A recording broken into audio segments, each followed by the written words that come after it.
Alright, it is time for us to start a little series I'm going to call the Countdown to Splatoon 3, as we got actually exactly a month from now, as today is August 9th, and Splatoon 3 comes out on September 9th, so hey, time. Gonna dig up a corpse today, and we're gonna play on the mythical Wii U. We're gonna be playing the first Splatoon's campaign today. That's kind of the goal of this, kind of working our way through all the campaign modes in Splatoon 1 and 2. Might also do some of the multiplayer modes, but it depends if actually find a game in one. We'll see. Hey there, Marley and Matt. How you two doing? I know, it's weird, right? It's weird to see Splatoon 1 played in 2022, because it is definitely...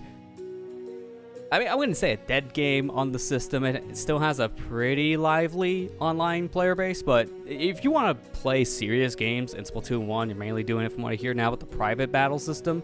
So, like, get a part of, like, a Discord or something to play more serious games with Splatoon 1. That's kind of what I've been hearing. It's kind of hard to find an online game of, like, a ranked mode or something now.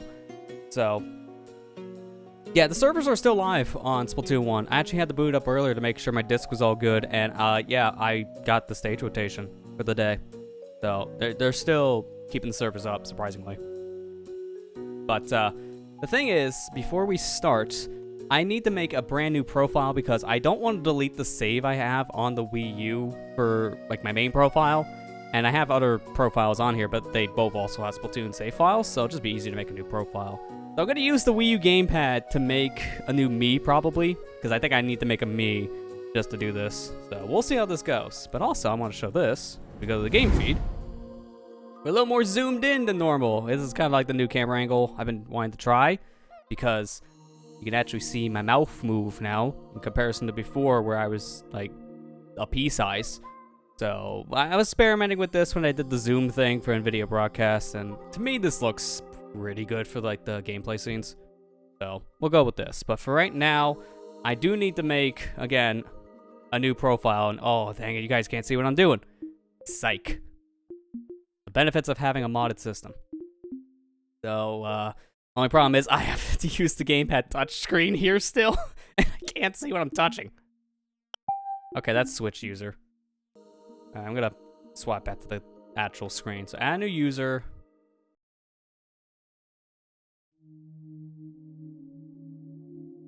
Oh yeah, that's also true there, Marley. Yeah, the eShop servers, well, the servers aren't going down, they're staying open, but the payment options are completely getting nuked.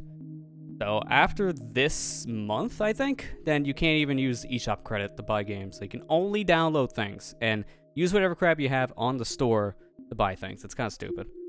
Alright, so let's swap over views. So I need to make a me. Also, how's the volume, guys? Because it gets louder when I swap modes. And this is mainly set for the game itself. So I don't know how this is going to be for now. It's kind of loud in my ears. So I don't want this. Register a me. We'll probably just make a new me. This would be fun. Hey, Ethan, how you doing?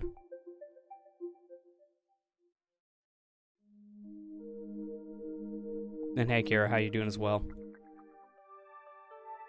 But yeah, what you're saying there, Kira, is also true. There's like a workaround thing to add funds from the Switch to use on the Wii U and 3DS. I don't know how well that would work over time. That is kind of a question. We'll see. I like how you can still kind of see the gamepad thing from there, so we can just do this. So we're going to use the photo thing, because I'm actually very curious how this is going to work. So, I gotta... Wait, can I not? Oh, that's right, because I'm in a different profile now. The mod doesn't work. I might have to return that on. That's fine. So, I'll just go through this stuff on the screen. You can't really see it. I like how it says take a photo, and I'm having to actually make my me still. Kind of feels like there's not really a picture to be taken. Yeah, this is wrong. What the heck? Hang on. I'm supposed to hit picture, and it's just like from scratch or from a photo. Please, from a photo.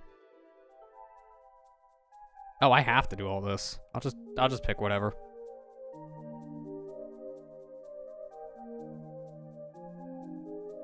It's weird how they make you do this part at least, but whatever. We'll go with the flow. It's not going to look exact once we actually get the picture going on here. I forgot how the Wii U has like a lot of different things for your me. It has way more than what the Wii U did. Alright, here we go. Photo now be taken. It's time. Alright, well, this is gonna look stupid. Here it is. You guys cannot see what I'm doing. Alright, let's see how this looks. You'll see on the screen. So I took a picture. There it is. Looks pretty grainy. Pea-sized camera, baby. Why are my eyes like the size of peas? It's not that far off, actually, but it's also not that far to the image. Alright. I like how, like, now, it's pictures 1 or 2 if you want glasses, and everything else, nothing. Who is this dude? No, not even close. This one is even worse. Same for that. Kind of close on that one. If anything, I go with number 1. That's the most accurate. Yeah, besides the microscopic eyes. Everything else is pretty spot on, right? The camera can't really see my eyes as well. You can even see it in the picture it's taken. It's very blue-eyed. Like, it's very glary because of the glasses type. And this is a super bad camera on the Wii U gamepad. So, it's fine. We're not going to change anything. I want to keep this. I can't call this SonicGhost because I already have a Mii with SonicGhost. So, I'm going to... And same for my actual name. So... Let's try something different.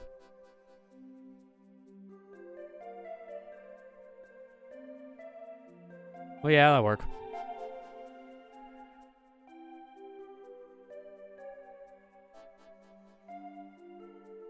I swear, this is a Splatoon stream.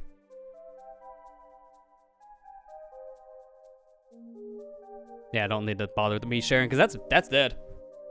You cannot do me sharing. Oh, you have to. That's right. For the profile, you have to do me sharing.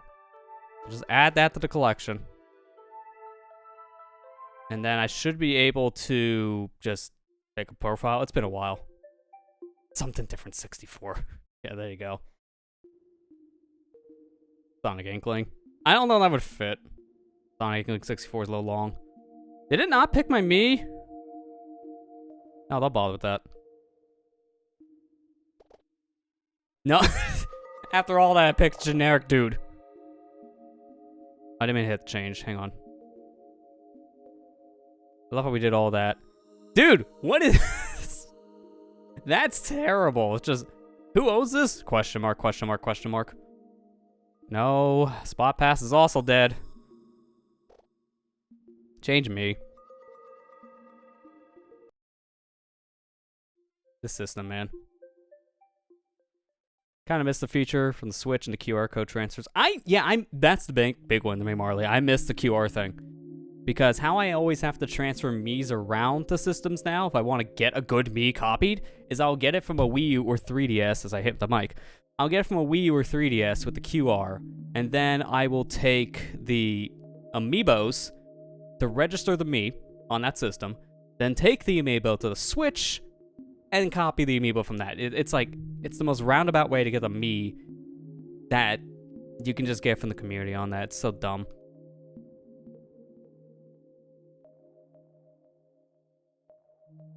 Alright, I think the Mii we just made is probably the bottom. Yeah, here it is. So this is it right here. Register. Doesn't tell you the name on the screen, because of course it doesn't. Alright, it's registered. So you'll see the name here in a second. Everyone talks about Splatoon. What about paint anime? Everyone's favorite. Hey, look! Another dead body. The Miiverse. No. You can't use it. It's dead. So let me do this so you guys can see the name. SonicGhost, because I am unoriginal. So I need to do one more thing before we start, because with how Splatoon is, sometimes there's stuff on the gamepad. I have one more thing I need to turn back on, so fortunately, I gotta load this up. I don't know if it's gonna work right away. It should. If not, I'll just do the standard stuff. Okay, it is working. I'm gonna just do all my stuff as a precaution. Everyone look away. It doesn't, hang on. No. FBI cannot open up. This is totally legit. Like, I'm not gonna actually hide this. Now you guys can see the inner workings of how this stuff works. If you use a modded system for specific things. I'm mainly just doing swap screens, and that's it. I'm not actually playing with any other hacks. I'm doing this so you guys can actually see what's on the Wii U gamepad screen, and that's it. Because there are some things on that screen. So now if I hit the button, hey, there you go. Now you can see the screen. Perfect. Yeah, Agent 3 story. Yeah, that's true. If it looks like me, though, it'd be weird to call it Agent 3. Let's actually play the video game. I forgot, this was a Splatoon 1 stream. That looks nice. Here's the bottom screen. Oh, God. That's not what I expected. Sure, here's the cheat codes. We hacked the Matrix. Alright. You didn't get to see what the bottom screen was. I never seen that before. That's a first for me. This is what I was expecting to show you guys, so this is how we'll play the rest of the stream. It's great. You guys sing a heck of a lot right now. There are multiple choices right now. Music's so lively. Alright, let's be serious here. Not many options in Splatoon 1, as it was the first of its kind. So, you just have a boy or girl inkling, that's all you get, and this is all you can do. You can only change your skin color, eye color, and the 2 genders, and that's all you got. Splatoon 2, they also let you start changing your pants around, so that was a huge improvement, as weird as that sounds. Alright, here we go. Hey you, yeah you, wanna be the freshest squid on the block? We'll teach you some funky fresh moves on the way to Inkopolis. So, for the most part, all these controls are the same between the games. The big difference, this is the one that I'm gonna be doing a lot, jump. In Splatoon 2, the jump button is B. Simple enough. In Splatoon 1, it is X. It is very backwards. Also, what is this sense? Oh, this is also gonna be an awkward one. I might have to move back a little bit because the gamepad is so bulky. I'm afraid of whacking on my desk. Yeah, the sensitivity is like really, really tight. I can't remember what it was in Splatoon 1. I can't remember if it was like a -1 or -2. It's in the minuses, I know that much. Splatoon 2 is the same. It's low in the beginning, and then as soon as you can change it, you just immediately jack it up. Because honestly, these senses are good if you're using something like a charger, but not if you're using anything else. Yeah, jumping X is so weird. I don't like it. Going back to this game, I don't like this one. That's a weird button. Everything else is the same though in control. It's just the jump being on X. It's backwards. I'm probably gonna move back ever so slightly because this is danger zone with a desk. I don't want to whack a gamepad and just be, hey, look at me, go, boom, and break the thing that costs hundreds of dollars to buy on the used market.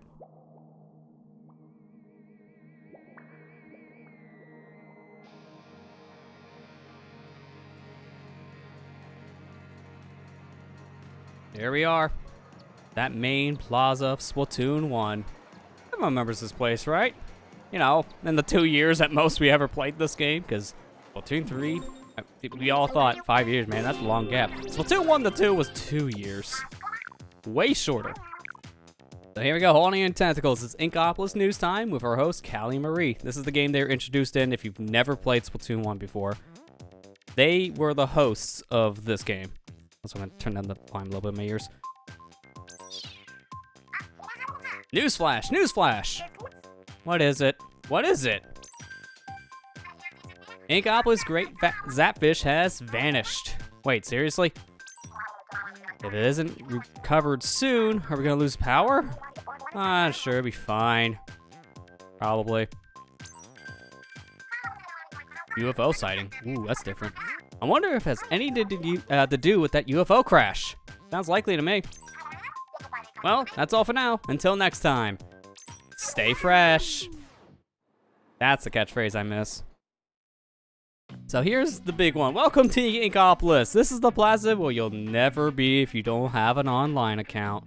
This is where all the freshest folk come to chill like krill. Remember how this game tried to be so cool? Like, hip lingo with the kids cool? To be fair, the series as a whole does this, but Splatoon 1 was the first of its kind. Some people thought this was cringy back in the day. I think it still has charm to this day, though. Well, Sinklings here are obsessed with the hottest sport in Inkopolis, Ink Battles. The crazy tall building in front of you is Inkopolis Tower, which just looked like it was ripped straight out of France. The city's most famous landmark. Paris would like to have a word with you. There's a lobby on the first floor of Inkopolis Tower for online battles. This is the Booyah Base, a shopping mall for all your Inkling needs. You can buy all kinds of fresh gear and weapons to use in battle. But you're not doing that because you're going straight to that manhole, aren't you?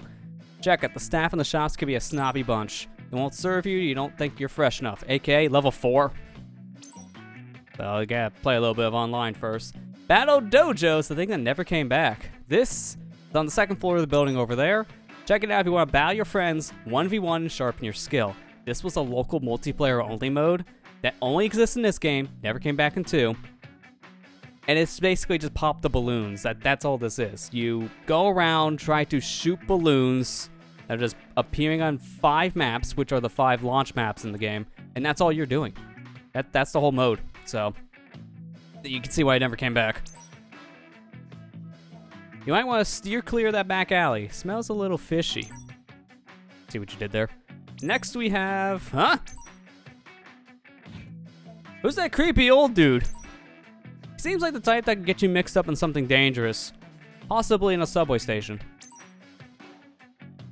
Whatever. Why don't you just head to the lobby in Inkopolis Tower? That's where you get your splat on. If you had an internet connection.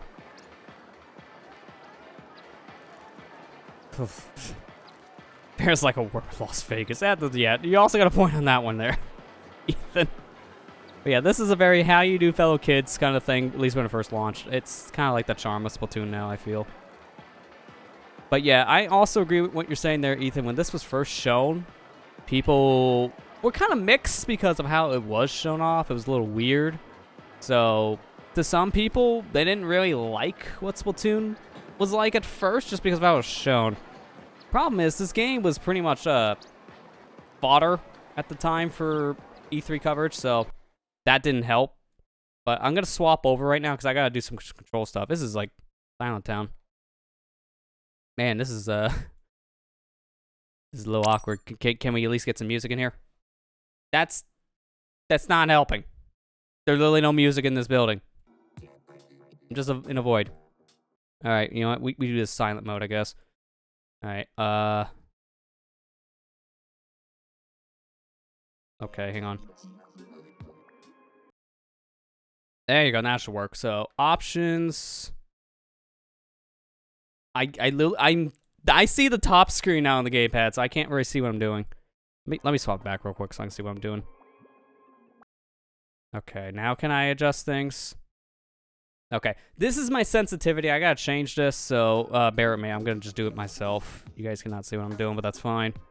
So what I'm gonna do is this. I'm gonna set it to 2.5, and then motion controls are on because I'm so used to that anymore. So we're gonna just stick with this. Now I should not need to use the gamepad for anything else. At least for the touchscreen stuff. Our basics for Tofu prototype gang Splatoon video he did. Oh yeah, I almost forgot about that. That was a while ago. But yeah, the giant tofu block thing was such a weird beta design. It just... I don't know how they would have made that work. I'm kind of glad they didn't go with it just based on that idea, but... would have been interesting, I guess, to say the least.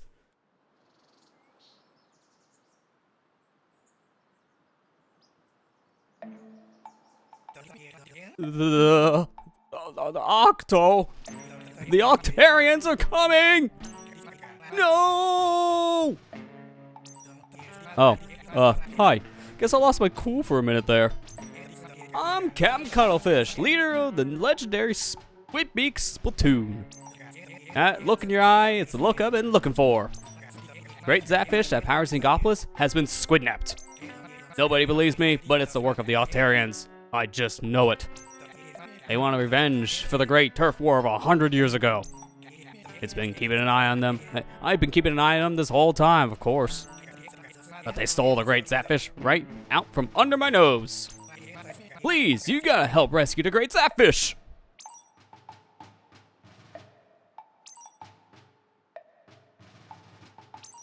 So, and take your silence as a yes. Starting today, you are Agent 3 of the new Squeak Beak Splatoon. This is your brand new hero suit. It'll help you fight the Octarians. What a great fit for a hand-me-down from Agents 1 and 2. Now, let's get those Octo Jerks. I'm counting on you, bucko. Always fill with energy. Shoot ink to reveal the entrance to the Octarian lair. Like this thing over here. Yeah, this is one of them. Octo Trooper hideout. Catch that Zapfish. Let's get started.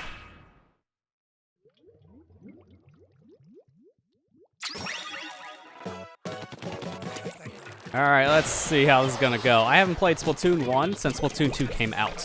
Last time I played single player is even longer than that. I think the last time I fully played the single player was 2016, which was when I did my Let's Play of it on YouTube. It's a very old one at this point, but it still holds up to this day. So I'll recommend people check out if they want to see something on Splatoon 1. Covered both single player and multiplayer content the same way I did with Splatoon 2. So that's kind of how that idea originated with this game.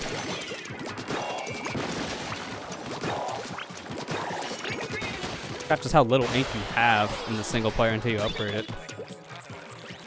Happens when Agent 1 and 2 though. Yeah, he doesn't explain it right away, but you do learn later in the story who Agents 1 and 2 are and what happened to them. So, if you haven't played, I'm not going to reveal it just yet for that reason. But it will make sense later. I still remember the plot of this, actually, because I seen some Splatoon 1 played not too long ago. But I don't remember everything about it, so let's see if we remember the secrets. Because every level has a sunken scroll. It's the main collectible here in Splatoon 1. So, I'm gonna grab these. I'm gonna probably go on my way to get 100% in the single player for that reason. And by 100%, I just mean on the collectibles. We are not upgrading anything, because that could take quadruple the time. So, we're just gonna get the sunken scrolls. So when I say 100%, that's just playing all levels and scrolls, and that's it.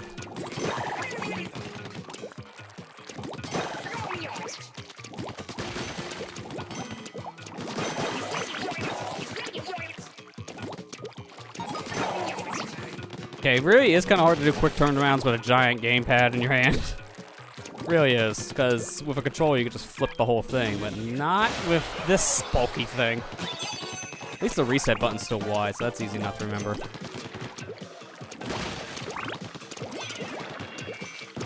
Should be a key over in this direction. It's usually in one of like the special boxes, which I've really always seen in this corner.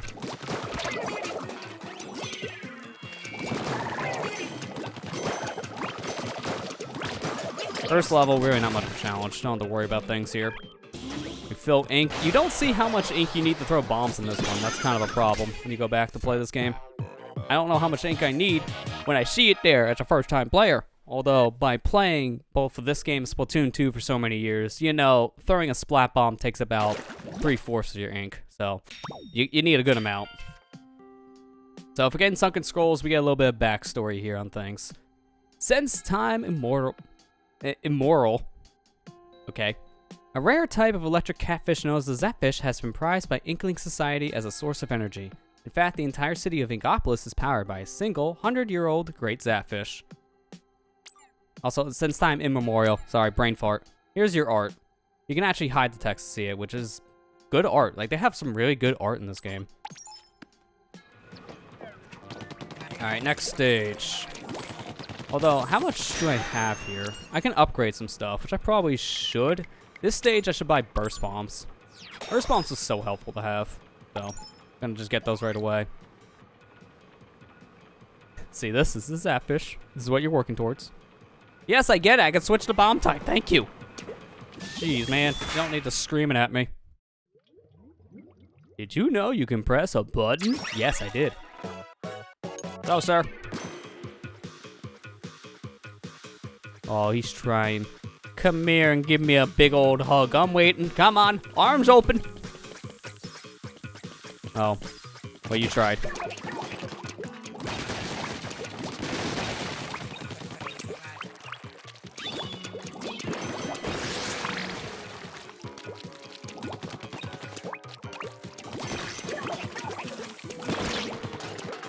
Yeah, it kind of worked. Slowed him down for like a split second, but I didn't really die right away. Don't even have any armor yet, so that's kind of surprising.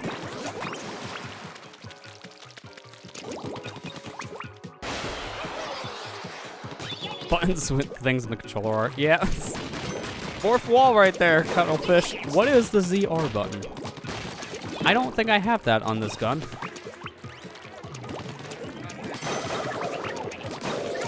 I don't remember those enemies being in 2. They might be. We'll find out when we actually get to play it.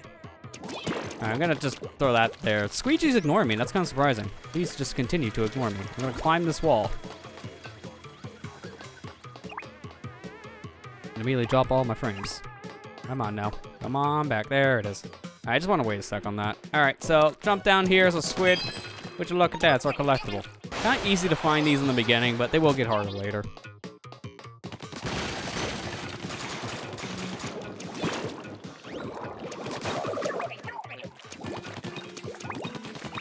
Alright, what is happening here? Hang on.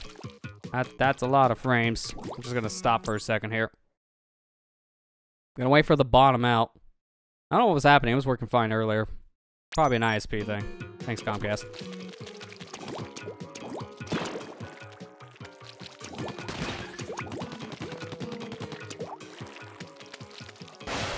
Alright, let's continue on here. Just knock you away. Give me some armor. There you go.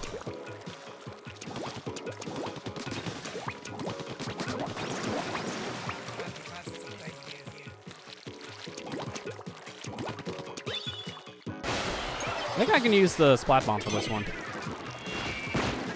Eh, kind of. Yeah, almost killed them all pretty fast.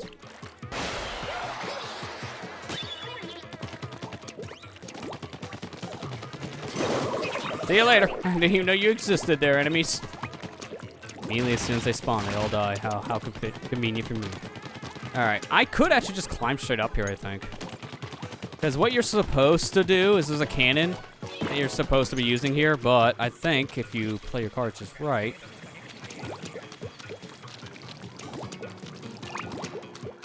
I've seen speedruns, I know what I'm doing.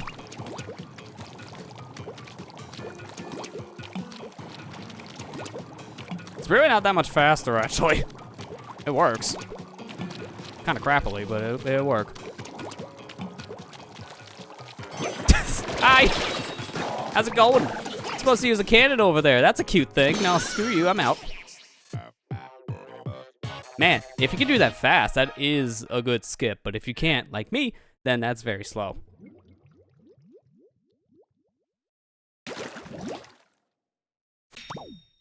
Alright, what's our sunken scroll here? We Octarians dwell in the world deep underground. The individual caves in which we live are connected by a network of transport devices known as kettles. Wow, learn something new every day. Yeah, this is basically explaining how you get in and out of the levels here in single player. I don't have enough to upgrade anything else yet, so we're just gonna go straight in the boss fight here. Alright, it's the octocopters. So, introduction of the flying enemy.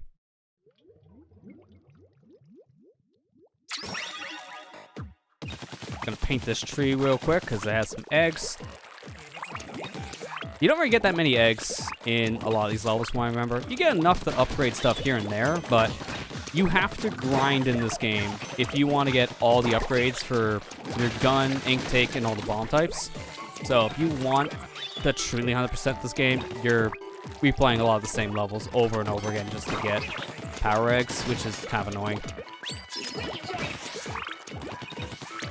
To be fair, Splatoon 2 has the same issue, but it's worse because since Splatoon 2 has multiple weapons to use, you have to play every stage with that weapon type to unlock it for the multiplayer, and that takes forever. Like, seriously, that adds a couple extra hours to your runs, like maybe 20, something like that. Alright, here we go. Inkzuka. This is a weapon that has not returned in Splatoon 2. Every special was completely abandoned from Splatoon 1 to Splatoon 2. The only one that wasn't was the bomb specials. So they retooled the bomb rush specials from Splatoon 1 and brought those back, but that was it. Everything else completely abandoned and redone in a different fashion for 2. Now, from what we see in some trailers for 3, looks like they're going to probably go back to some of those ideas that they had with specials in Splatoon 1 to make some new ones for 3, and I'm hoping that means, like, we can see certain ones again. Like, it looks like we can see, like, a variation of the Inkzooka come back in 3, one that's not nearly as busted, because the Inkzooka in this game is so powerful. I think it's the most powerful weapon in the game. I think it could do, like, 180 damage, which is insane. That's basically a one-hit KO.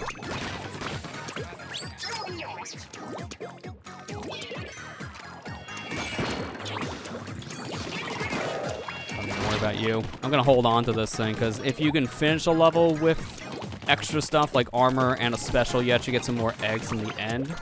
Gives you an extra 10 eggs per thing. So here I should have 20. Yep, there you go. Bonus for the armor and bonus for the Inkzooka, so that's 20. I think Splatoon 3 would be more of a mix between 2 and 1, at least what we've seen so far. In a way, yeah, that's what I think too. I don't know if we'll ever see the Kraken again though, Matt. That one is questionable, especially now with the Octarians being a playable character. They would need to retool it to also make it like a giant octopus, but it was so broken in 1, I don't know how they can redo something like that. But we can see, like, what, the crab walker thing in the trailer seems to be what, like, the Kraken could be for 3. That seems like its replacement. Alright, so what does this say here? This seems to be an Octarian assault vehicle, but it doesn't appear to have an engine. Big question then. How does it move? It's frightening clear that the source of the Octarian power lies outside the realm of established science. Yeah, to me it looks more like a cannon that we just didn't use. Oops. Didn't really make me use it, so don't need it. Alright, I have more than enough to upgrade, so I'm gonna do that. Gonna go for Seekers here. This is essentially what the curling bombs were in 1 before getting retooled, and honestly, for the better, because Seekers are okay in this game, but they home in on enemies, which you may think sounds good until it starts not working correctly. Seekers are kind of hit or miss on how they work. So here we go, first boss, the Octo Stomp. Just let that thing go, and I forgot on this one you have to walk forward a little bit. Oh, I hit his body. I didn't know you can do that, because I don't think I've ever hesitated to walk to a boss fight before with the Seeker. He's got that little ink spot on his back. And also doing that right before I got in the fight was a wise idea, because it refills your ink. I just gotta wait for him to fall. Now, there's a glitch in this. For some reason, if you swap between multiple bomb types, you shoot faster, and I don't know why. So I'm going to try that in this playthrough, see if it does do anything faster. It's going to be hard to say when I haven't played the game in 5 years. Actually, closer to 6 with the campaign.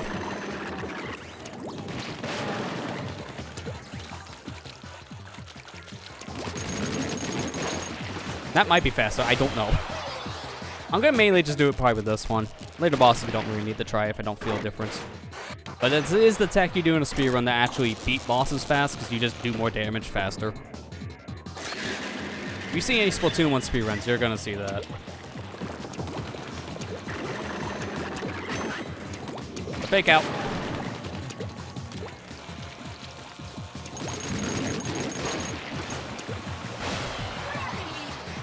There we go, we did it. I played Splatoon 1 since 2017 before Splatoon 2 released. Yeah, you're saying the same boat as me, Ethan. I played this game last right before 2 came out. Probably like days before. So, it's been a while. To be fair, there's no reason to go back to Splatoon 1 unless you want to play the stages that are not in 2. And then also for the single player. And that's it. Like, you're not really going back to this game for any reason nowadays. That's how good of a sequel 2 is. And we kind of hope for the same with 3. Avast! They have the great octo-weapons on their side. At any rate, good work, Agent 3. Keep it up. It's a long road to the great Zapfish.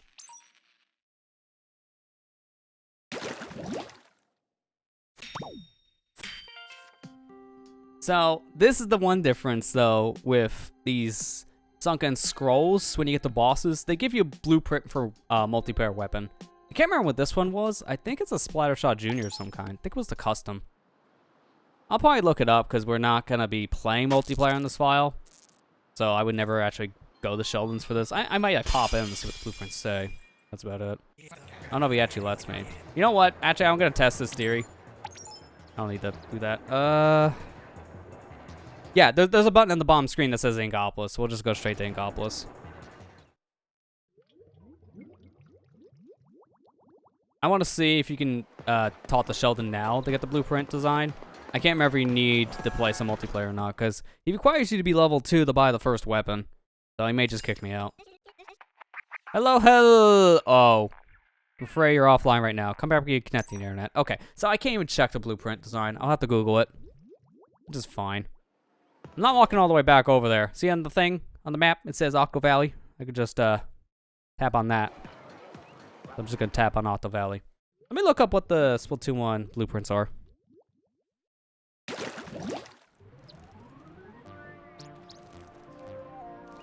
Okay, Sunken Scroll. Splatoon 1. Which I may do a list of them. That might tell me their rewards. So that was what, 4?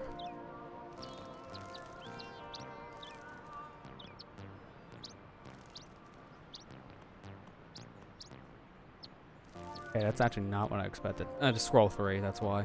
Or no, it wasn't even scroll. What? Wait a minute, hang on. Fucking scroll, what was that? Oh, it is 3, hang on. Oh, no, it's a special catalog thing. It's at the very end. Hang on, I'm just getting myself confused. It is boss scrolls, here it is. Now I found the site. The blueprint for this one. Weapon blueprint. Armor Knights. Okay. Custom Splatter Shot Jr. Alright, I was right. That was the Custom Splatter Shot Jr. That was a long-winded way to get that stinking thing. I can jump to the boss kettle, right? Because on the map, you can see it. You can see the icons of the stages there, and if you tap it, that's how you super jump. So, I'm going to tap on the boss one, and it'll send me straight to the boss. There you go. In Splatoon 1, you never pressed the button to open the map because it was always on the bottom screen. So, you would look at the bottom screen on the gamepad and tap the thing in question you want to go to, whether it be for the single player or even multiplayer mode. So, that is one thing that I got used to again, because there's no map button in this. Also, single player gets really confused. First level I found was 7. I'm gonna just not play that. I'm gonna skip around here. I'm gonna find all the boss kettles for now. This is what I like doing in both Splatoon 1 and Splatoon 2 by today's standards. Find the kettles first before you jump in the levels, activate them, and then when you're ready, you can just super jump to the level and just play it immediately. I did not mean to throw that bomb. Accidentally tapped the R button on the desk. It's so much harder to play a motion control game at this desk with a giant gamepad like this thing. It's big.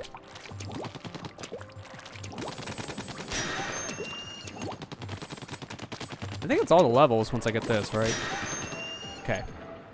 What was that, 8 up there? 8? Oh no, we got 9 in the middle. So 8, 9, 6, 4, 5, 7. Okay, we got them all. Let's just go straight to 4. Alright, this is the Gush Gauntlet. Let's do it. Oh, getting food there, Ethan. Okay, well, see you in a bit. Enjoy your dinner.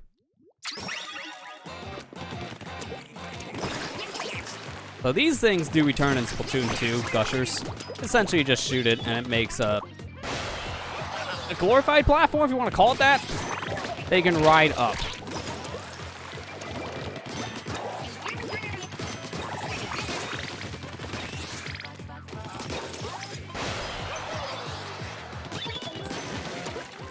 Hello, Octostamp. Come on over. Those are enemies that are in 2. Just get them to hit the ground, and then they get stuck. Once they're down, then you can attack their backside, because that's the weak spot. You can't attack the front, because the front might as well be armor.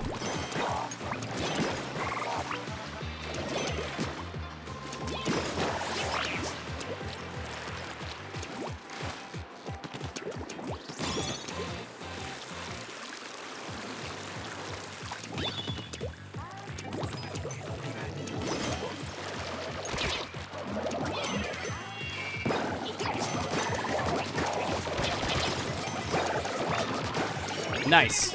That's why I like using motion controls. Back in the day when I played this on the Wii U, I didn't really use the motion controls at all.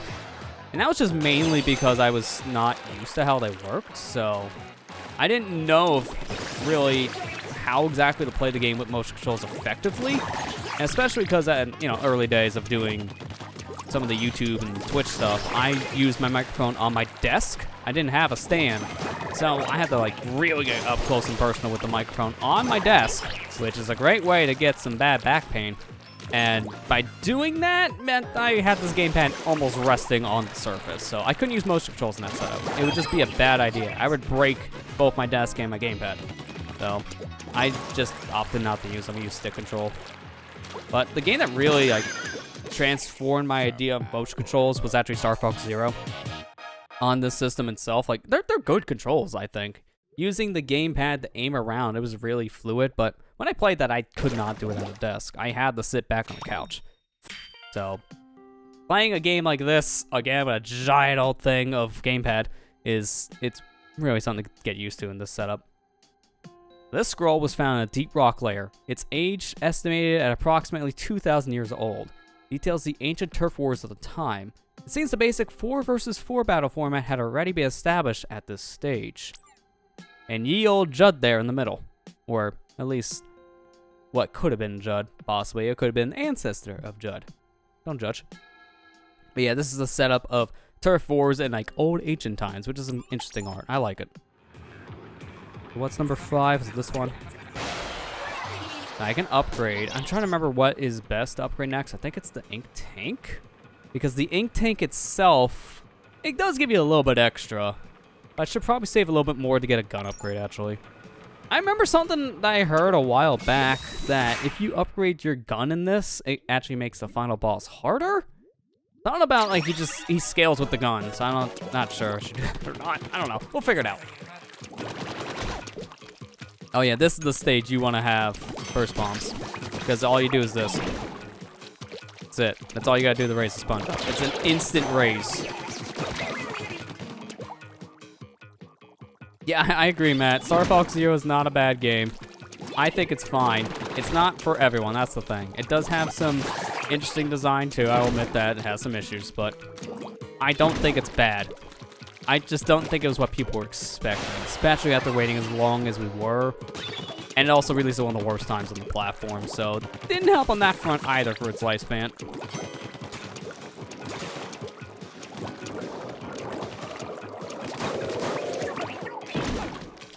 I will say that game is going to be a little bit of a problem one if you want to do a recording of, if you want the best audio, because the weird thing about the game, this is the one thing I don't like about it. All the dialogue comes out of the Wii U gamepad. Not great, because the sounds and the music and such comes out of the TV speaker, but if you want the dialogue, it's gamepad. It's really weird. That's like the one thing I don't like about it. And it is something you can easily fix if you just plug in headphones to your gamepad or plug your gamepad's audio like out jack to like your speaker setup, which is what I did when I played the game. I just hooked it up straight to a sound system instead. Because I want to hear that dialogue. I don't want to hear it from the little dinky gamepad speaker. I want to hear it on my big old speaker unit. So I just did that instead. Hooked it up straight to the unit.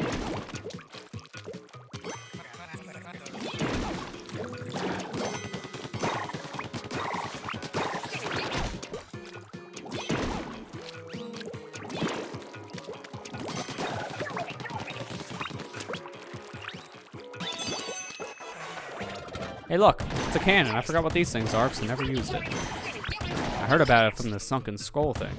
This cannon feels a little more stiff than the actual control does, because up and down barely moves it.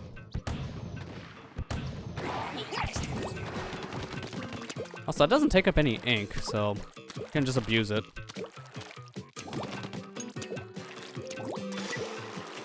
Oh, there's also that about the Seekers I don't like going back to them. They take forever to launch.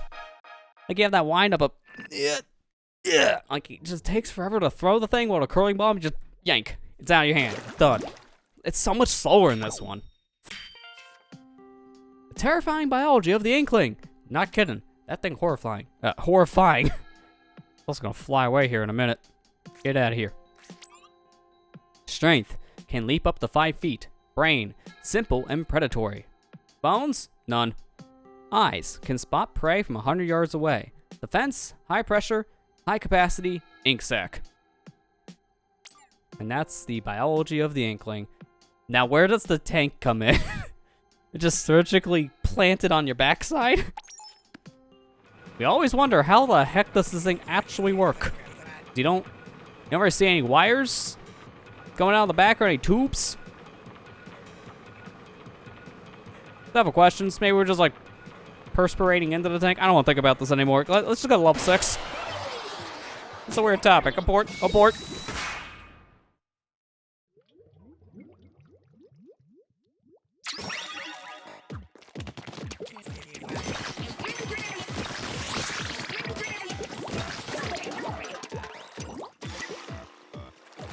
I go up the wall. Okay, at least it does that.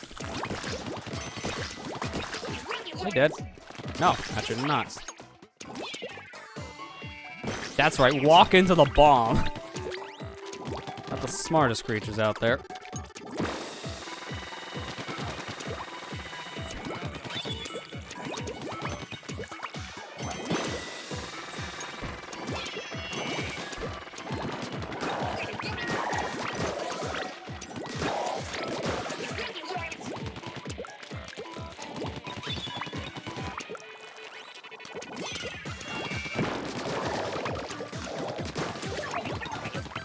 Nice thing is at least how the movement feels between games. So you can easily do whatever like fancy movement you would have done in Splatoon 2, and it works here in 1. Like the same exact kind of control. The only real difference, at least that I know of, I haven't really felt it myself personally, the motion controls. Apparently, the Switch has a little more of a delay with motion controls, but the Wii U does not. Like it's almost instantaneous. So like, I've heard some competitive players, they've been going back to play Splatoon 1 to prepare for Splatoon 3's release. And some are saying it just feels way better. Oh god. It feels way better to play this game with gyro on 1 than 2, just because of the system difference. Like people for years have been trying to figure out the best way to really get rid of the delay of motion control with the Switch, and that just really hasn't happened. At least from what I hear. I don't really notice a delay myself. Or at least not to the extreme that some other people might find. I mean, I am sensitive to delay in some fashion, but it depends on how much.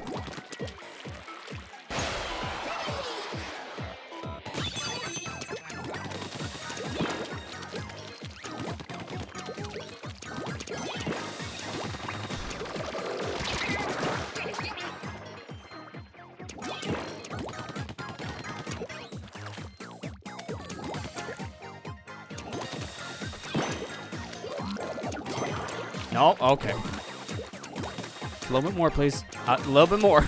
I want to ride the block. Thank you.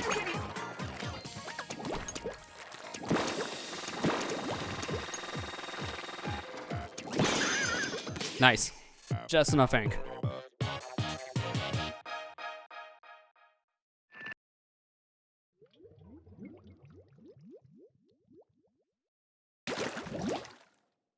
Alright, what's our words of wisdom now? The Department of Energy has announced that further declines in the availability of electric power are likely to occur in the near future. With the underground domes also deteriorating rapidly, the future does not look bright. Yeah, I see what you did there. It doesn't look bright like a light bulb. Oh god, it's bright! The future's bright! Turn it off. Turn off the future. It's too bright for me. Also, that drawing in the newspaper almost looks like a character from SpongeBob. I'm not even kidding on that one. Alright, next level, number 7. Almost enough to upgrade our gun. So, let's do this. Spreader Splatfest. Oh boy, the next theme of the Splatfest. I don't know what it is, but it sounds fun. No, it's not Splatfest. It's just a mechanic. You got me. That is the one thing I am looking forward to with 3, though.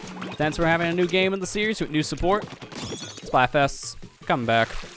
We know it. We all know it. Looking forward to it, though. Like, that was one of my favorite things about both 1 and 2, just because of how it brought the community together on one weekend every month. Like, it was such a good part about playing those games multiplayer. It really is.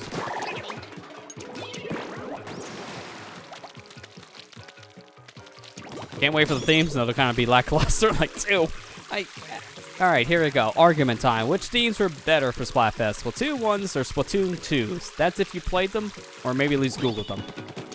Because in my honest opinion, while 2 had more of them, and I think the system was better overall, I think the theming was better with 1. And that's just mainly because 1 seemed to have a lot more of the bigger name themes, whether it be in-house themes or just ideas in general. While 2, I almost feel like I played it safe in some areas, because its themes, they weren't as clever or as like, impactful in a lot of ways.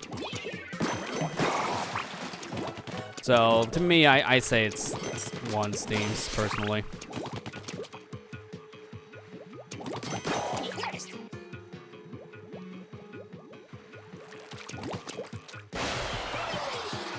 Yeah, and even Matt's saying the same. Yeah, I just think personally, Splatoon 2's Splatfest themes were not as impactful. Splatoon 1, I think, just had the better Splatfest themes. And I'm wondering how that's going to go with 3. Just because of how 2 went.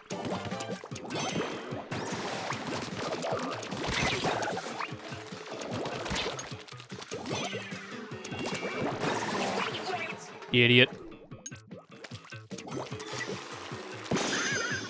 I went under the Zapfish. I didn't know you can even do that. Well, the little, like, mini Zapfish, I should say. It's not the full-size thing. Guys, we found it! It was right here all along. Yeah, if only.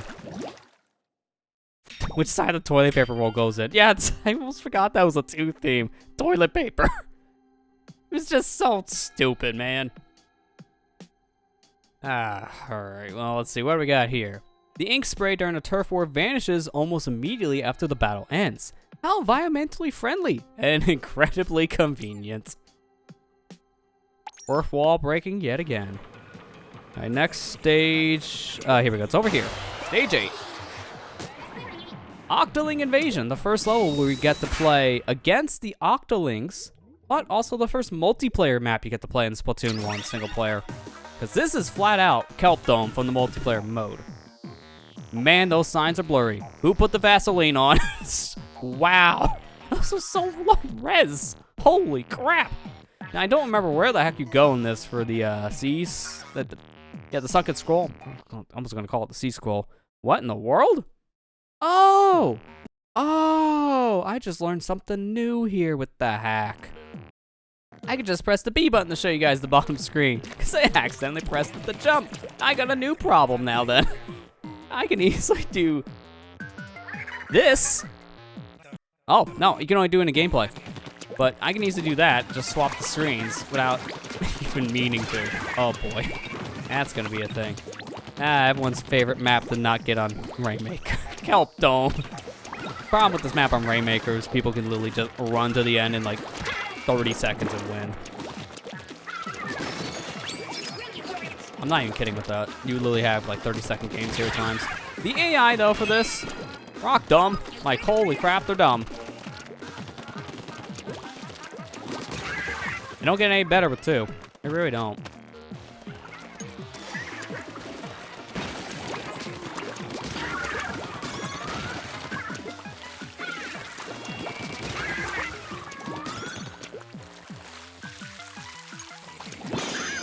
That's Kelp Dome.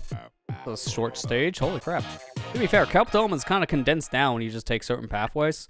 So it could be a pretty fast one to run through, even in multiplayer modes, no matter what mode you're playing.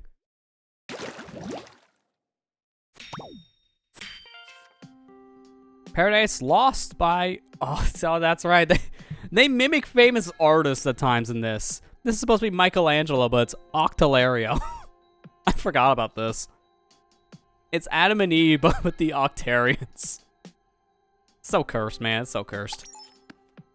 Stage 9, please. I'm literally 10 eggs away from upgrading my gun. Wow. Hey, UFO. Maybe this is where the Zapfish went. I think this is our multiplayer stage, right? No. Well, kind of. These later become multiplayer stages, but right now this is the tutorial stage. That's also why secrets can be kind of bad. I didn't even know there was an enemy over there. It's a squeegee of all things. That doesn't help me at all where it went. These things can home in on things I can't kill, which is not helpful. So here's Ink Strikes. This was a special weapon that You know, I think for a while some people considered overpowered, mainly for Splat Zones and Turf War, but it's not as overpowered as you think it is. But it was probably one of my favorite specials to use in this game, just for ink coverage alone. It's pretty predictable though, so in a single player environment, no worries about getting killed by the special itself. Hello, sir. Something down here? Yeah. Actually, somehow remembering where all the scrolls are, I'm kind of surprised.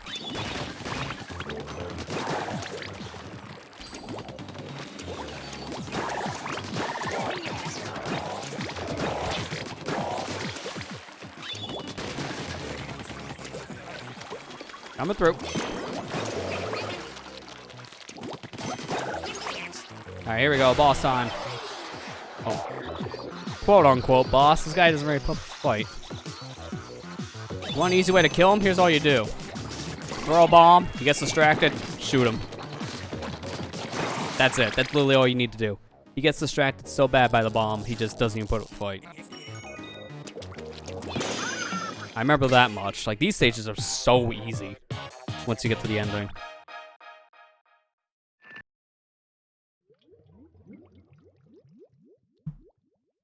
Alright, let's see what our little history lesson is of today.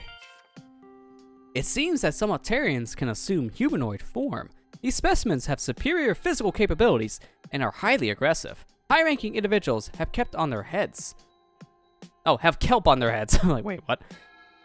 But what motivates them, if anything at all? Violence? Paint? Murder? I don't know. They do this pretty much in any game, really. No one really knows why the Altarians want to kill the Inklings as much as they do. There is that big turf war thing, though, we were alluded to, so there's that. I can't jump to that, technically. Even though it's a kettle, I can't jump to it. I'm gonna upgrade my gun. Gonna go to level 2. And then next time, I'll probably just end up upgrading my ink tank. I'll even have enough by the time we're done with this boss fight. Alright, going on in. Didn't even get to see the name.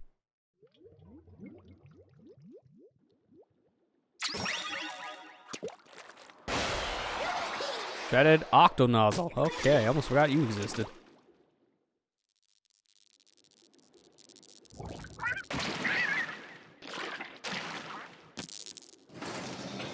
Oh wait, is this the guy with the funny shoes? Ah yeah, that's him. Just a little Michael Jordans there. Got my little Jordans.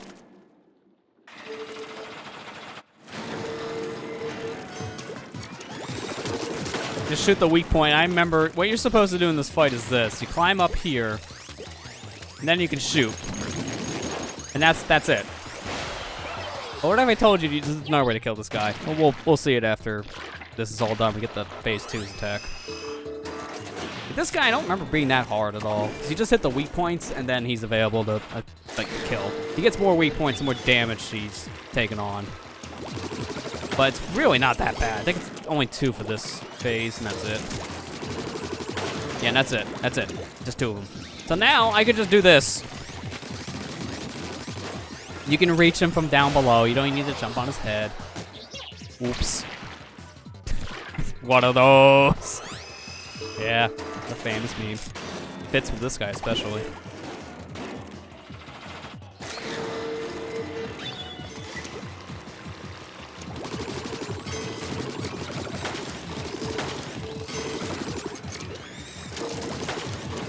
Alright, there's one more point. It's on his back.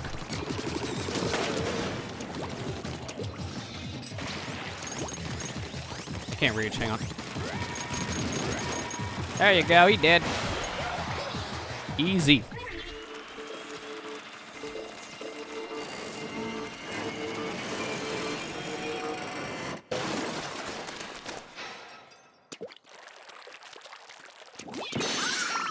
Give me that scroll.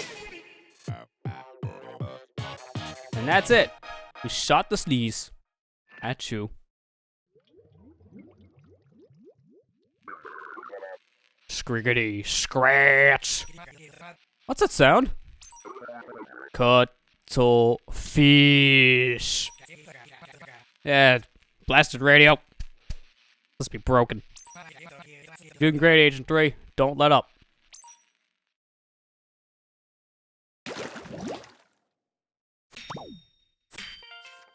So what is this weapon here? Because I still have the site open for this.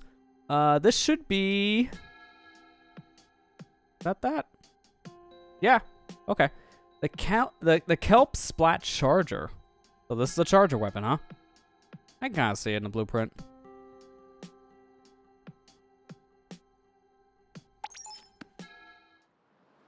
Starting with the next one, looks like you get more than one weapon associated with it. Oh, wait, actually, no. Is that... Oh, hang on. I don't know what this is. I almost want to look this up proper, but it's so hard to because of how it's set up. Let me see if we can find something here. To plop it down in the lap and just look stupid. Let's see. Unlock. I don't have the specifics. I just want to get the specifics here.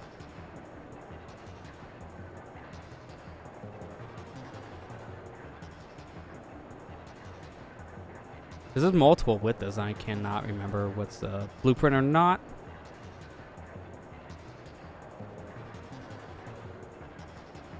Okay, campaign unlocks. Okay, no, I got him here. So, level 4 was right. That was the, hang on. Yeah, here we go. It was the Custom Splattershot Jr. for level 4. For this boss fight, we just did, which is level 10, essentially. It is the Kelp Splat Charger.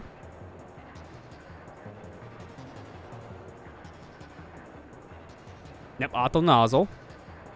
Okay, yeah, so that was it. We only get the one. I'm just gonna do one more thing to confirm. Just have his name. Sweet. Alright, see, I get confused very easily. Before we leave here, is Cuttlefish still here? Hey, Cuttlefish, how you doing? It's all becoming clear. You must be using the Zapfish to revive the great octo weapons. Shoot ink through the... Oh, yeah, I know that. It's so warm here. Makes me want to take a nap. That hero suit really suits you. Get it? Because it's a suit. I know the dash. Thank you, old man. I also know how to do the kettle jumps. I guarantee you Octarians are behind that UFO crash. All the youngins in town don't believe me about the Octarian threat. Well, who's crazy now? You. Maybe old and crusty now, but I used to be quite the looker. Enemy layer, you see your foe's position. Yeah, he's just telling me how to do things at this point. I'm gonna just, hang on. Just give you a new coat of paint. Ah. Beautiful. Get out of here.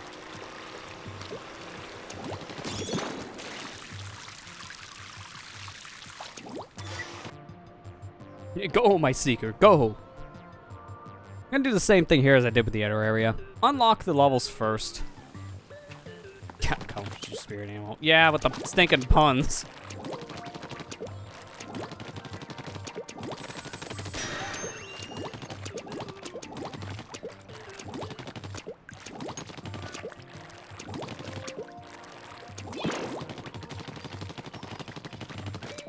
How am I not hitting this ink rail? Can I reach that from here?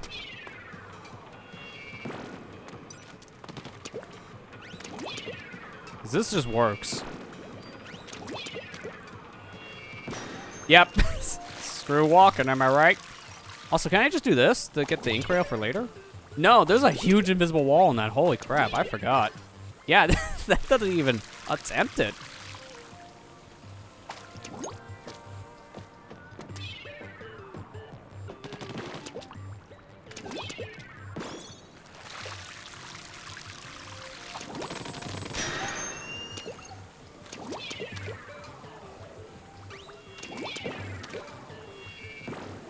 That's probably not enough. Oh, I jumped to the wrong one. Well, that shows you can go back to other worlds in this game, because they're all interconnected. You don't have to do like a whole walk around with this one, thankfully. And also, a big difference with Splatoon 2's campaign was how each world was its own separate map. So for you to do what I just did there, you would have to jump to a world and then jump to a level at that point. Like, you gotta sit through an extra loading screen. It's not ideal, but that's just how it was set up. No, that's the wrong one. That goes through the floor. Like, you literally clip through the floor to get to that level. A little stupid. When you think about it, like, how does that work?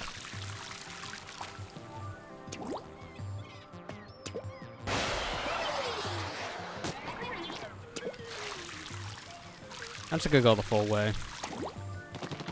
Which is easier. So there should be 5 levels, right? 1, 2, 3, 4, 5, 6. Oh no, it's all of them. All right, next level. 9, right? Could be a 10 next. Here we go. Yep, level 10. Inkrail Skyscape. Let's do it. Time to climb. So I guess as we're going through this, for for people who haven't played Splatoon 1, but you've played Splatoon 2's campaign, what do you guys think so far? If you have played it, yeah, man, how's that trip through memory lane, huh? You never really see people play this one anymore. You really don't. It's a fun game still. Like, it really is. It's just really not much of a point to go back to this one for the multiplayer itself. That's just its issue. Just because of how Splatoon 2 replaced it. Kind of how a lot of multiplayer games are, to be fair. It's like, once the new one comes out, it's basically a lot the same from its predecessor, except improved in every way, so you just never really go back to play multiplayer games that aren't older. It really depends on the game. It's rare. Because a lot of them you really just don't, since they're all basically the same setups. But games like, say, Smash are a good example, or actually a good amount of fighting games are kind of like that. Or you might want to go back to the old ones and play those instead. Because of certain modes maybe not being brought back, or just the mechanics being different.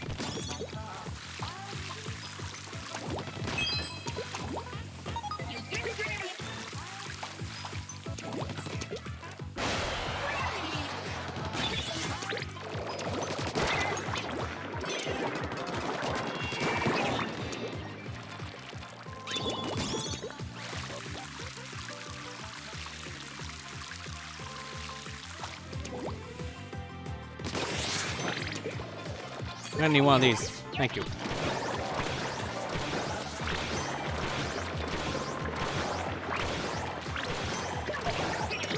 Oh, I wanted the can. I was wanting the extra ink sugar for the ending, because then I could have had the extra 10 points.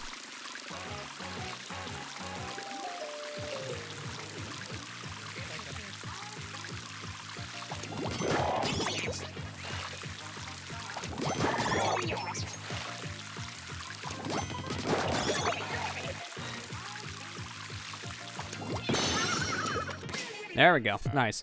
There's apparently some like huge skip in this level where you use an enemy to kind of like push you from the very beginning onto a platform.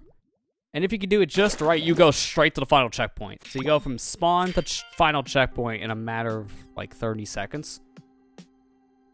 Apparently speedrunners say it's really difficult to do though, so no, not even attempting that one. But the creatures of the surface, driven to extinction by rising sea levels, the ancestors of the Inklings were free to haul their IO-legged bodies. Oh no, that's 10-legged. That's a 10? Man. Didn't really look like it. The 10-legged bodies up onto the abandoned land. This is how the molluscule era began. Or mollusk era began. And it looks very horrifying. Like, really horrifying. Especially the one in the middle going into the right. Like, those two especially are just very derped. Like, the one on the left of the middle is also pretty derpy too, but it still kind of looks more like a squid than that was. Those next two, that's when it gets weird. Alright, let's go to 11 next. So this is next here. Ink Visible Avenues. Oh yeah, it's this level. This is the invisible ink thing, or the invisible platform level. Invisible ink. That's just called this. Look at all the ink I'm shooting. It's so invisible. You can't even see it. Like, look at all that invisible ink out there. That's the gimmick here. That was the wrong bomb. I want a seeker. The gimmick here is the floor can be invisible in certain areas and the walls as well. Watch this magnificent creature. She doesn't know what to do. She just knows how to walk to your bombs and die immediately, though. Like, wow. Didn't really put up much of a fight and walked into my explosive. How nice. Or not.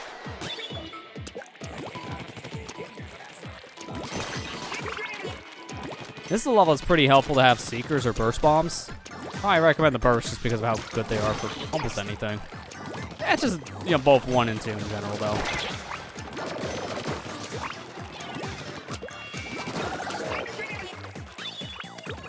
Hey, look, a platform, but it's also invisible. So, yeah, the platform underneath, you gotta get to in a different way.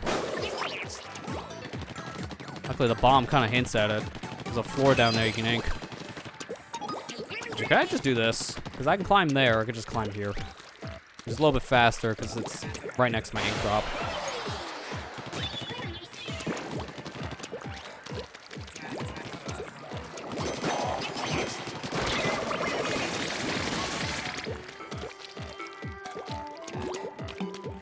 Get me up there, thank you.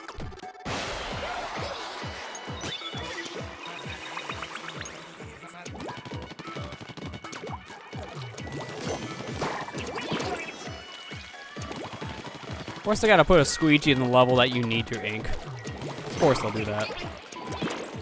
This is why it helps to have burst bombs, because you can immediately distract the squeegee.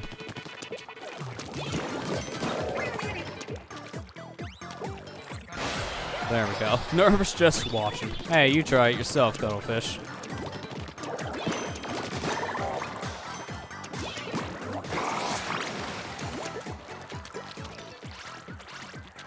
I forgot how good the music is in the single player here. It's very catchy. Like, both Splatoon 1 and 2's soundtrack as a whole are really good, but I haven't heard a lot of the Splatoon 1 music outside, like, sound test modes in a while. It's because it's not really in 2, gameplay-wise. You have to go out of your way to hear it in the sound test style minigame. Which is a little unfortunate, because I would love to have had that music in the multiplayer mode if it's in the dang game code. But whatever, I guess. Can't really have everything. We all can't have nice things after all.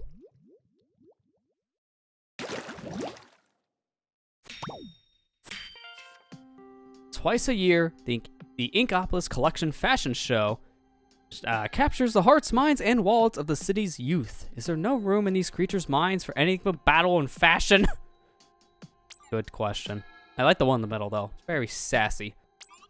Apparently, though, these jellyfish creatures, none of them know how to talk because they all kind of like share the same mind. Like, that's how it works in the Splatoon lore, except 2 of them.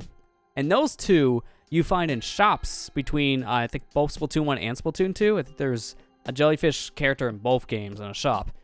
And the reason why you see those ones go off on their own is because they become more sentient and more aware of like what they can do, what they can like say and such, so they just become a shopkeeper at that point. They become more ingrown with Inkopolis itself. And another thing about these guys is that in Splatoon 1, they didn't really change their colors at all. And the canonical reason is because they didn't know how. In Splatoon 2, how they explain it with some backstory is that the jelly creatures, the jellyfish creatures, one of them just turns a different color once. By accident, it's like, oh wait, I can change colors. And so all the others learn because of how the one jellyfish just did it. And they learn from him. Because they all kind of share the same mind. It's really interesting when you think about it, but just how the story goes.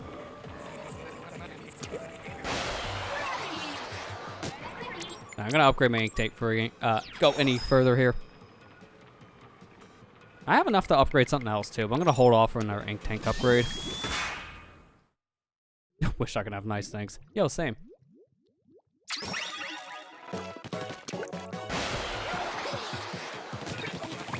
Oh, the flutters. These guys return too, and they're kind of a pain, no matter what game you're talking about. Get the key before he gets it. Yeah, I had a feeling that would happen. I didn't have my bomb ready, so that took up some extra time.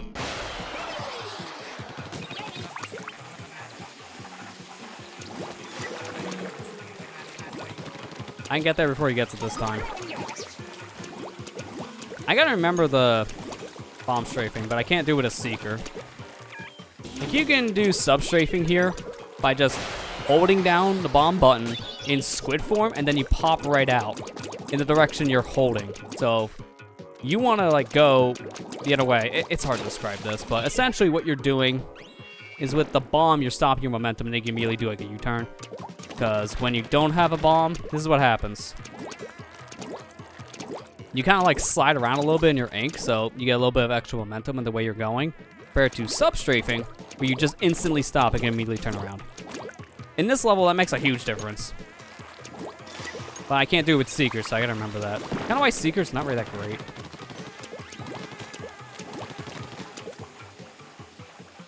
I mainly bomb just so we can have them as a bomb type and show them off, but I don't really like the Seekers all that much. I never really did.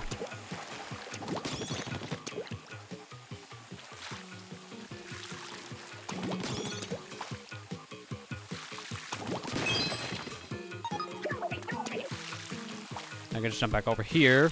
Yeah, there we go. Perfect. Now keep in mind this sub-strafing tech I'm talking about. This was found in Splatoon 1 first. This was found, I think, within the first few weeks, maybe a few months of the game's lifespan. This also works in 2. You'll see people use this all the time in competitive play. It's how people can turn on dimes so fast in multiplayer. Like, if you see someone just turn around immediately after being in their Squid form, it's because of this.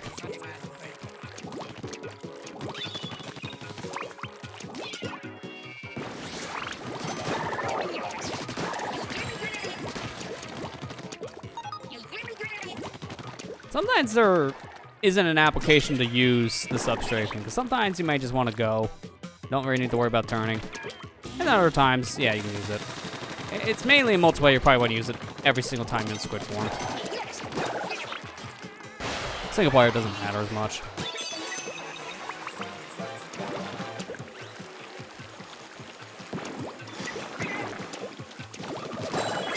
No, really? That's what the key was? I just have to go straight then. All right, that's a freebie. You can't even get up there, so you just have to hunt for the one enemy that has it. I just got lucky he was in front of me. Wow. This area I can get on top of. I can see the stuff down below.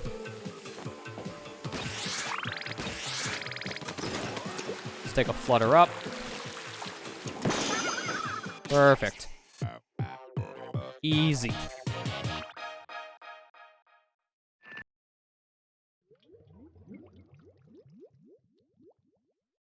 Alright, what are we getting here next on our lore dump? The first battles of the Great War ended in victory for the Altarian forces. The diligent Altarians easily dominated the Inklings, who were unable to wake up early enough in the morning to defend themselves. Man, this is a little topical. Who's getting up at 9 a.m. Eastern to watch that Splatoon 3 direct? Not the Inklings. Inklings like, I sleep.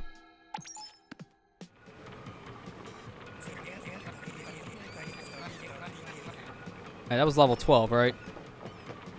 I already forgot what level that was. Yeah, it's 12. We're going to 13. Yeah, I'm not getting up that early. I'll watch that Splatoon 3 direct later in the day tomorrow. Maybe after I'm done with working.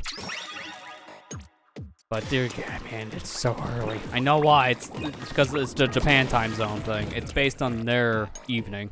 So for us, it's terrible here in the States. Super early. Shout outs to my West Coast friends here who are gonna want to watch that at 6 a.m., right? Even worse.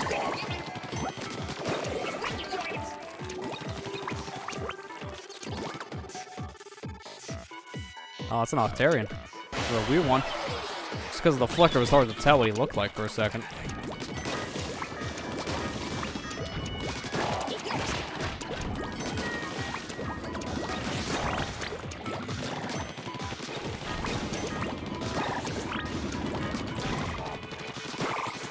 I think he just barely made that jump. I'm not gonna take a chance.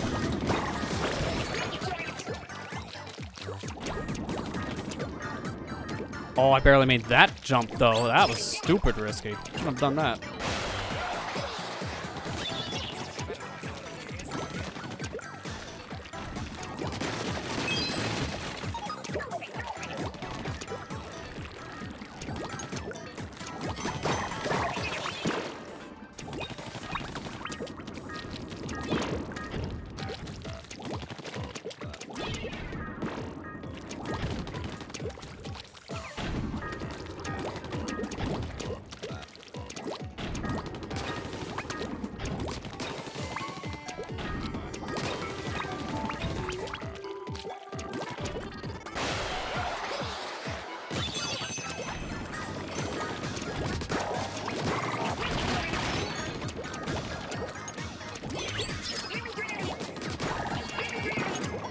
Almost sounds like he says, like, Dan Green or something when he throws a bomb and kills an enemy or something. Like, da-da-dee. It's like, almost like Dan Green. I don't know why I always heard that. It is weird. No question.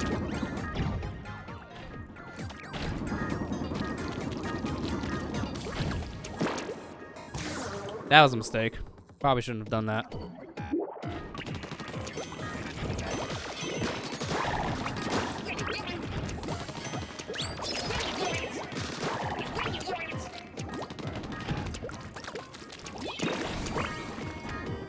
No, no, no, no, no, no, no. We're not falling there today.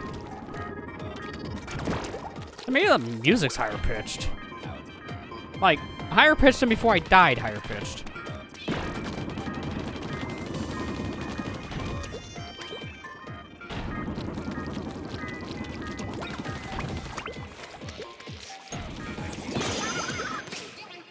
It's weird, because like the rest of it didn't sound any different, so I know it wasn't like a capture bug. That was just the stage getting higher up in pitch.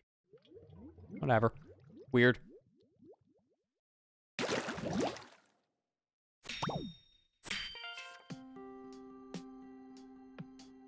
Startled by loud explosions, the great octo-weapons quickly stormed the Inklings' central stronghold.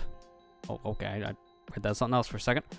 Victory for the Altarians seemed all but certain, but due to a plug being carelessly pulled from its socket, their hopes were dashed. Oops, someone tripped on the dang surge protector again.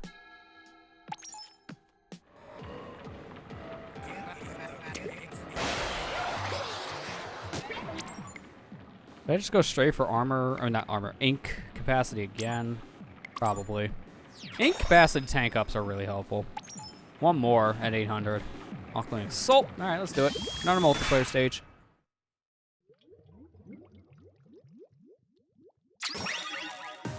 Oh, this is Black Belly Skate Park. Okay. This is a very condensed stage. Like, this is a small stage.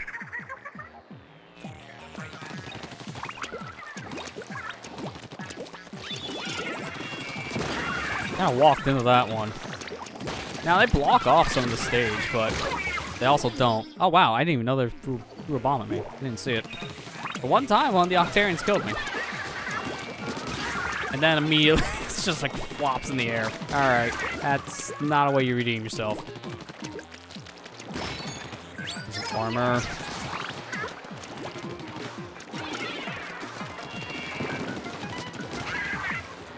That was a fight. Alright, it's like a back path here. That's it for the checkpoints. Like, that's how small the stage is. You get, like, no checkpoints.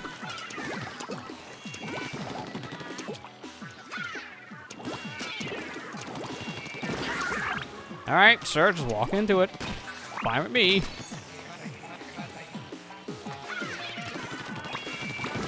I gotta stop walking to my explosives. They're very telegraphed.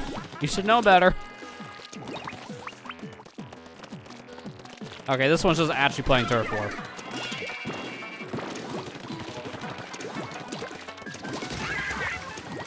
I think when he says bravo, that's it. There's no more enemies on the field, so I didn't even need my special. Let me make sure. Oh, no, I heard one drop over here. And that's it. She's dead already. All right. They really don't stand much of a fight. Not much better than 2. I think their AI did get improved, but it really doesn't feel like it when you play that campaign. And just making sure there's no other collectibles. Unfortunately, you can see on my map here everything we've done. But you can't super jump like in multiplayer here. You need super jump targets, and there are none. So I have to just kind of walk around here, in this case swim, where I need to go.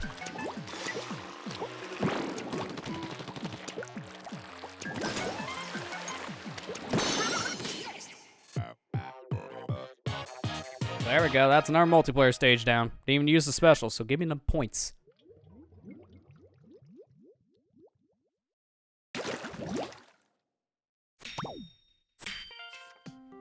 Lady Luck shone down on the Inklings, and historians today agree that the Inklings' victory over the Altarians was mostly due to their superior number of limbs. Ah yeah, that fighting prowess, the amount of the army we had, even our weapons? Nah, man, that's because I had more opposable thumbs. That's right. Take that, Octarian Menace.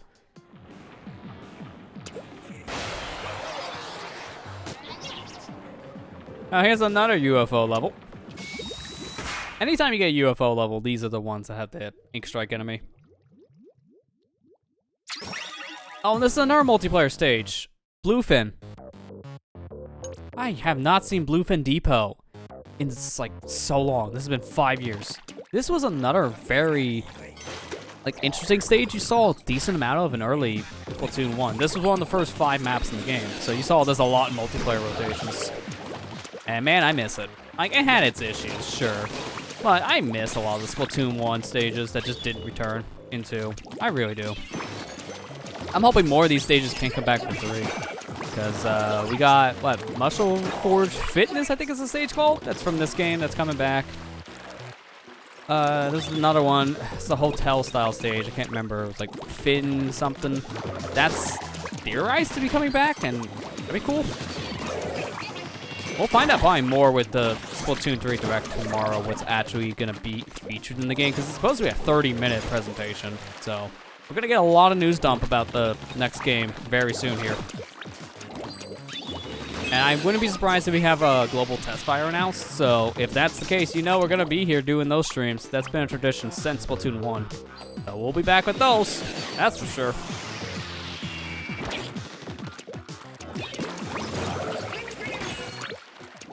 What is this? Oh, the bubble. Yeah, the special that made everyone hate this. Like, hate this game. Like, the whole... This thing was the definition of if you had a bad internet connection or not, because you would die inside this thing and wonder how.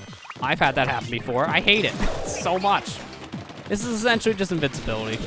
Probably not going to be using it right now because I don't need to.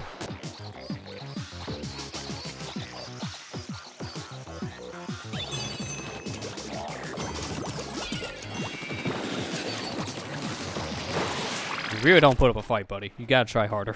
I'm sorry.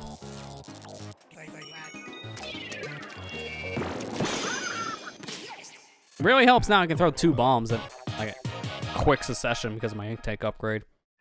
I think to do that in the multiplayer, you need a lot of sub-savers. Like a lot of saver. This is the only existing photograph of the legendary Squidbeak Splatoon. The young man folding his arms appears to be the leader. When this picture was taken, the Great Turf War had been raging on for over a year. So this is the original Squidbeak Splatoon. And the commander there on the left, I'm presuming that that was Cuttlefish. Backstory right there. And now it's time for boss. I think 11's close enough. So I can just take the ink rail up from here. Also, we can pay a quick visit to Cuttlefish. Words of wisdom. Be enough vast. Yeah. Sapfish, upgrade gear. Checkpoint, shoot ink. Oh, what? No, I wasn't sleeping. I was just resting my brain. Yeah, okay. You tell yourself that all the time, buddy. Always warm here.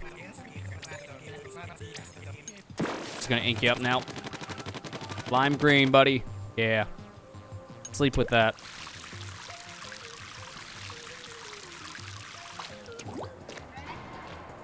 Oh, this boss. I remember this one taking a while because you can't attack it unless it's like vulnerable, and to do that you gotta get it stuck in your ink.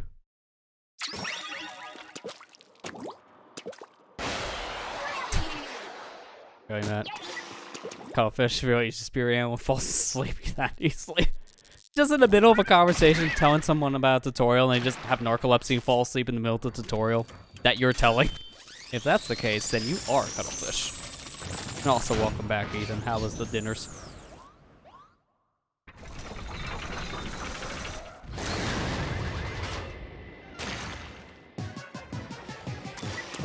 Let's go, buddy. Gotta play some turf war real quick. I hope you don't mind.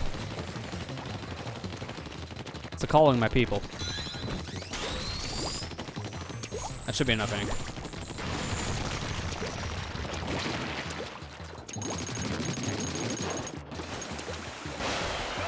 Leftover pizza? That sounds good. That's what I had for lunch today, because we got some yesterday for dinner here. First time I had some in a while.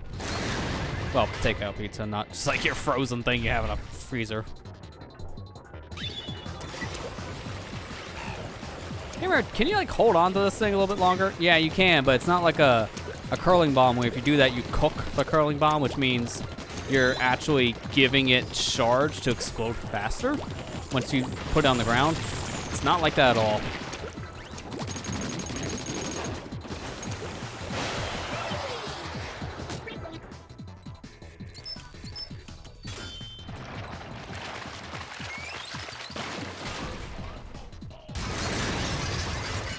There we go, final attack, and now he puts glass on the floor, so can't ink that.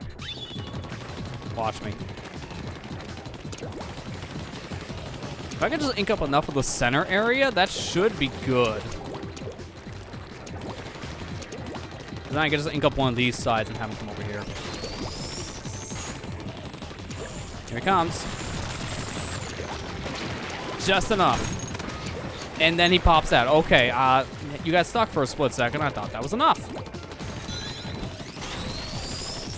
May not work. Oh, it did.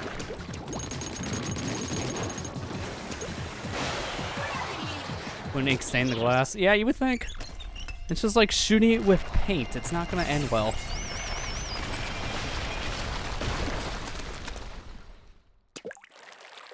Can't see, too much ink. Thank you, give me a scroll, we're out. There we go, we rolled with them dang punches, and we beat the boss. I can't read because my head is in the middle of the words. That feel went down in front. Hot dang, Agent 3, you're on fire. Put me out, put me out. I got a bad feeling about, well, I'll just go take a quick look for myself. By the way, I've been meaning to introduce you to Agents 1 and 2. Once we're all assembled, I'll bake some Krabby Cakes. Cuttlefish. No. You? It can't be! Yeah, time to face the music, old timer. Oh, wait! Yeah, he's very mean. Stop! No! Scratch one cuttlefish. And then silence. The music was too strong. And the plus side, we got a new weapon. But this thing, it was Aerospray RG. This was a fan favorite from Splatoon 1, the Aerosprays. I mean, to a degree, they kind of were for a bit in 2, but then people realized they're not as good as you think they are, and you don't really see many people use the Aerospray weapon anymore. It's alright, depends on the kit. It's just the range is so small on it. It's really not good for combat, which is why it's only really used for turf war. Never really see it for ranked mode. If anything, the one I see in ranked is the silver one in Splatoon 2, which has the curling bomb rush.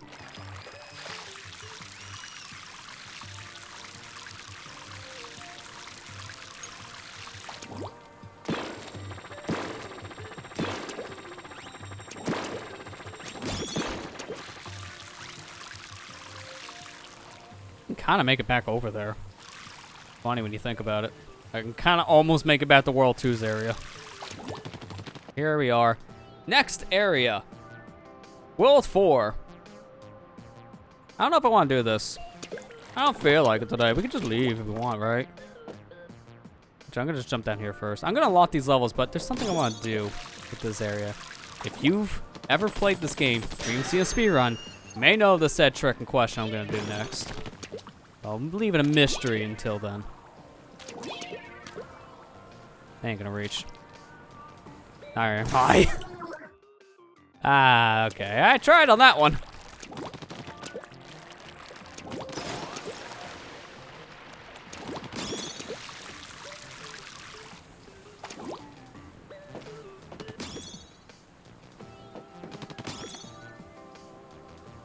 Can I reach that from here? Oh, yeah. And that's just enough. All right, good.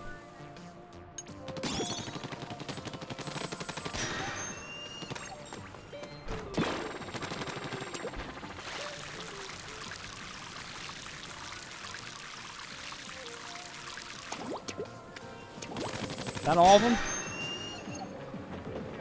1, 2, 3, 4. No, I still have 2 more that I need. Let's see if I can remember where those last 2 are. I think there's something down there.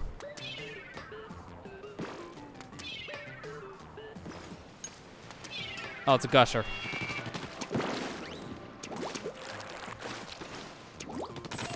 This is one. I need 1 more. I'm gonna fall down here so I can take a peek. Oh, wow, I actually walked right by it. All right, sure thing.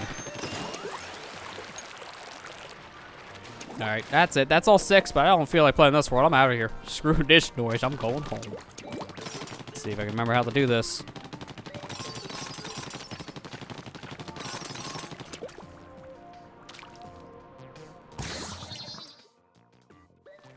Luckily, I don't have any lives here, which is funny because you can see my respawn life counter thing like in the actual single player levels here, but it doesn't deplete when you fall. Okay, I'm starting to remember where I go with this. It's been a long time since I last done this. Like a very long time.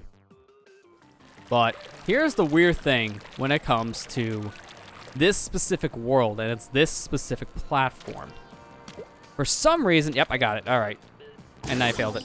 For some reason, there is an extended hitbox out here for the platforms. Like, you can get on the very edge and hang off of it ever so slightly as a squid, which is just enough past the little invisible barrier here that would push you out normally.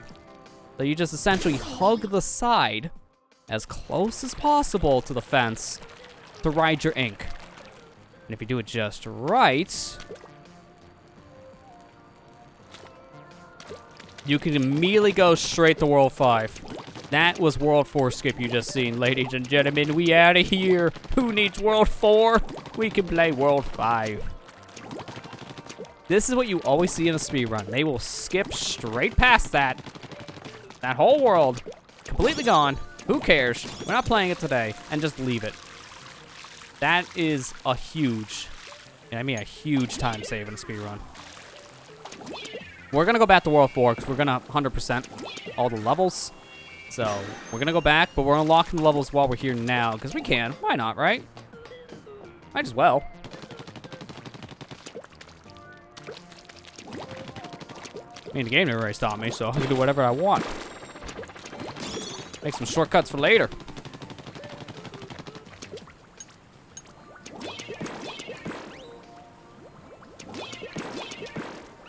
That really doesn't do much to kettles, does it?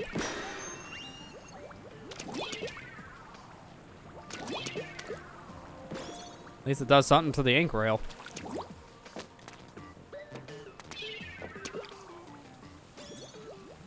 I want to see World 4. No, not in this house. World 4 doesn't exist.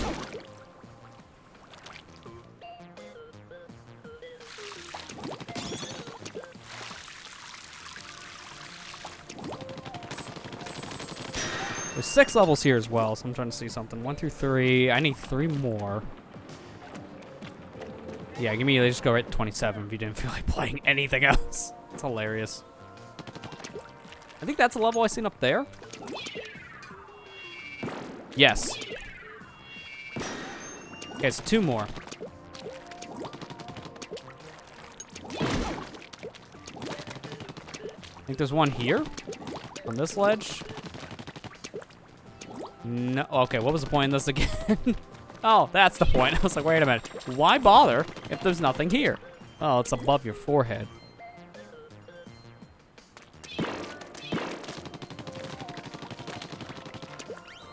This is one I already unlocked? I don't think so. Yeah. I got 1 more left. It should be over here, I think. Right? If not, I think it's ever so slightly higher up. I don't see anything down below. See a fan to take you up. That's the final boss right there. I'm not going that direction yet because that's obviously not what I want to do.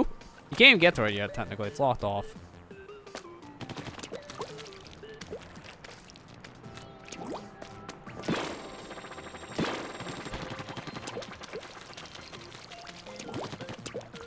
Oh, that just loops around. Okay, that did not help nearly as much as you think.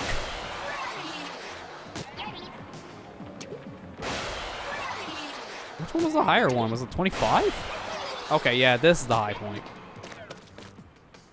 Oh, I think it's that. Hang on. Oh, wait, no, that's a super launcher. The super jump launch pad thing. Yeah, what this is. You take this straight to boss kettle, but I can't even get in. I hope I jump here. It's like an insta-kill. Yeah, you can't even jump back down to like World 2. It puts me here in World 4.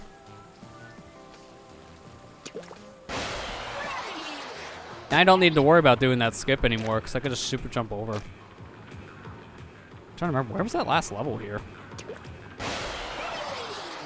I don't remember. I'm not kidding. I do not remember all level locations in this one.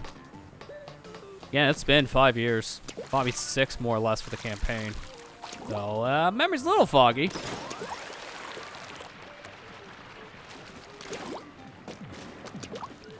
Unless, wait a minute. Actually, was there only... Hang on.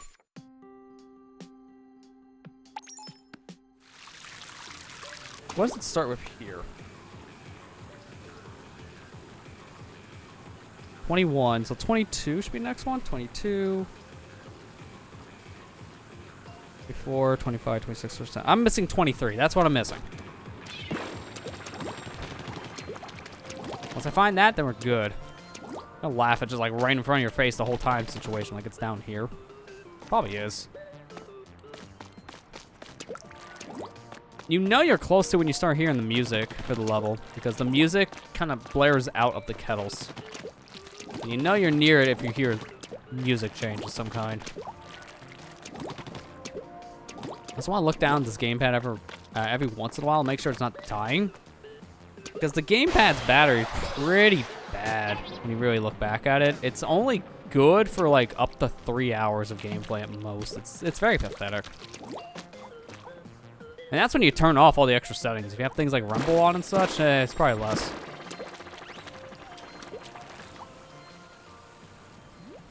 What? Oh, I never activated that thing fully. I found it, but I never fully activated this thing. There it is. I'll just take the stinking ink rail up.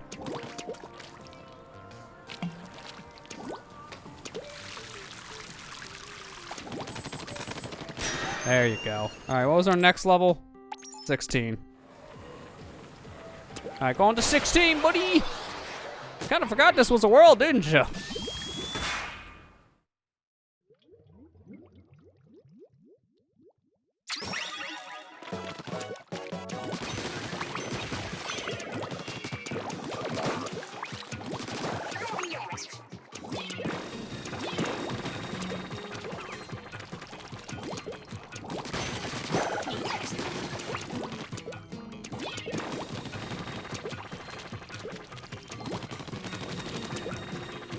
Okay, please stay on top of the propeller area, not below it. Thank you. Oh, I might still be able to get this. Yeah.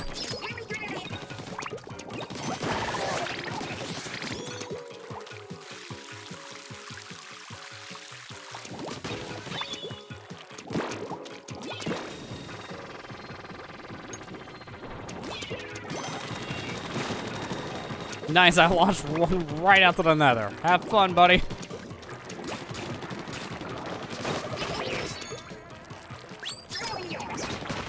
Oh, still one alive. Not anymore.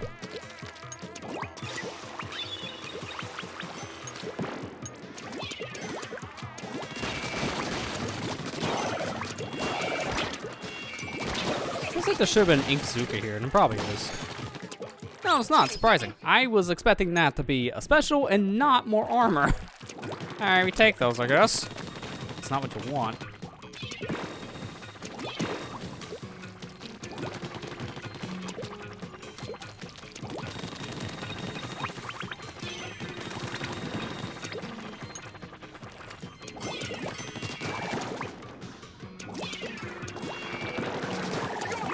We get some more.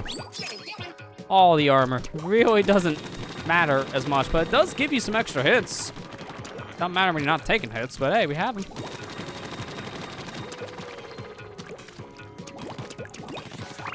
Sure, before we leave, I'm not missing anything. Because sometimes they'll put a thing in the corner, and that said thing could be your collectible, like a sunken scroll.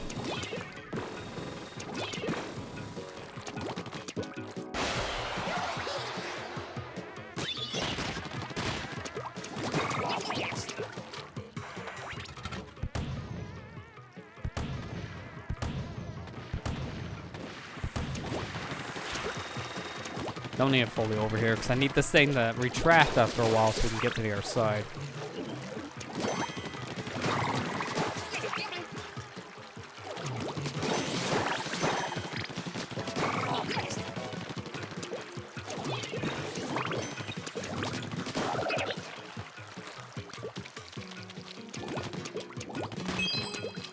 Man, that's just way too obvious, guys.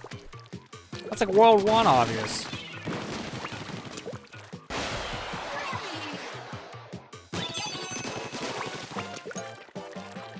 I sense a boss fight coming up.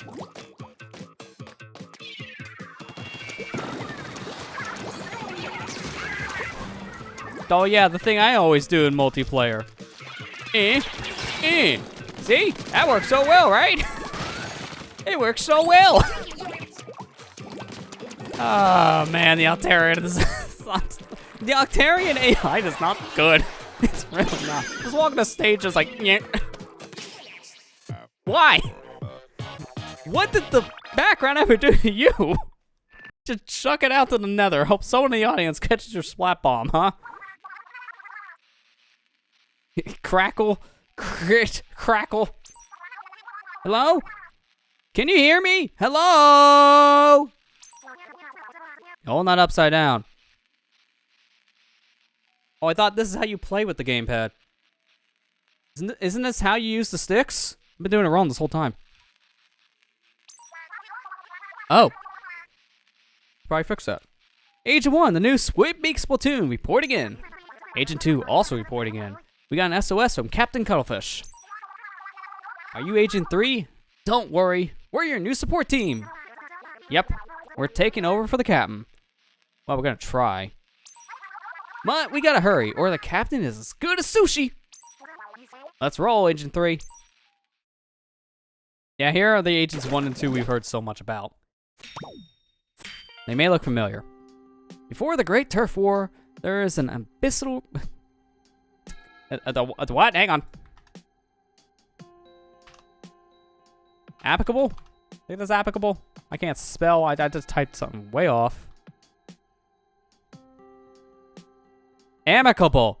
There was an amicable relations between the Inklings and the Altarians. They couldn't have dreamt that rising sea levels would force them to battle fiercely over the remaining territories. Hey, you know, we don't know how to pronounce in this house. Inking Cannon, anybody? For Icona Canyon and Majora's Math because this guy doesn't know how to read?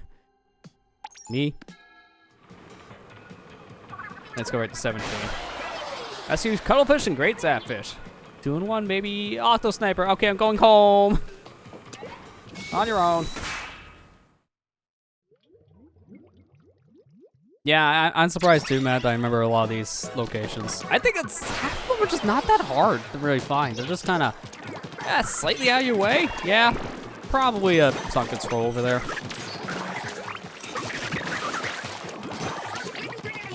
I'm serious, I have not played this in years. I've seen it played, like I've seen speedruns every once in a while, but I haven't played this in years.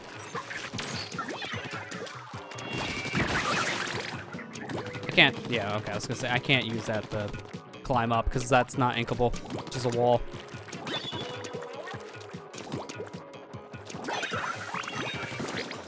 Idiot. See, it's like, hey, look, hidden thing. Must be sunken scroll. It's like, they didn't even try. I play too many video games, man, I know. I know the lures. Although laser's a little bit different.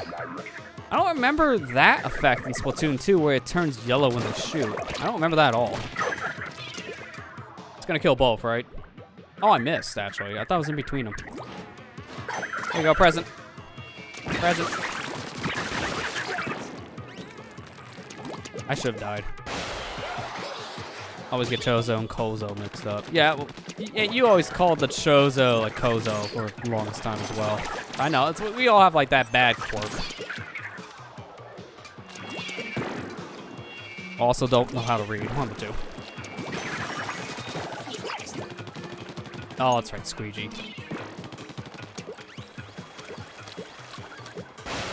Pokemon taught me to look everywhere and everything. Yeah.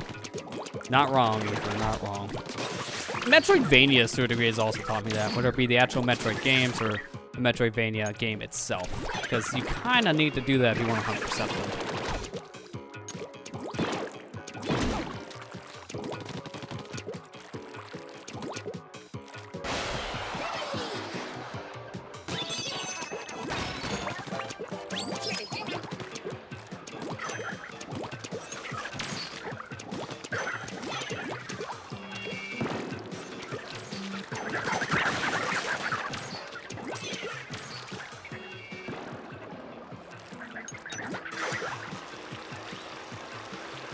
That's right, don't mind the ink coming towards you on a Seeker. It's fine, it doesn't exist. Don't worry about it.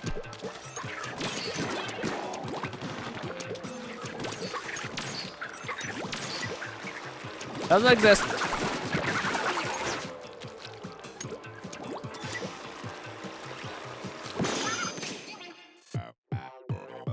Snipers in this game weren't as smart as 2. I'm gonna give them that. They got the AI better with 2.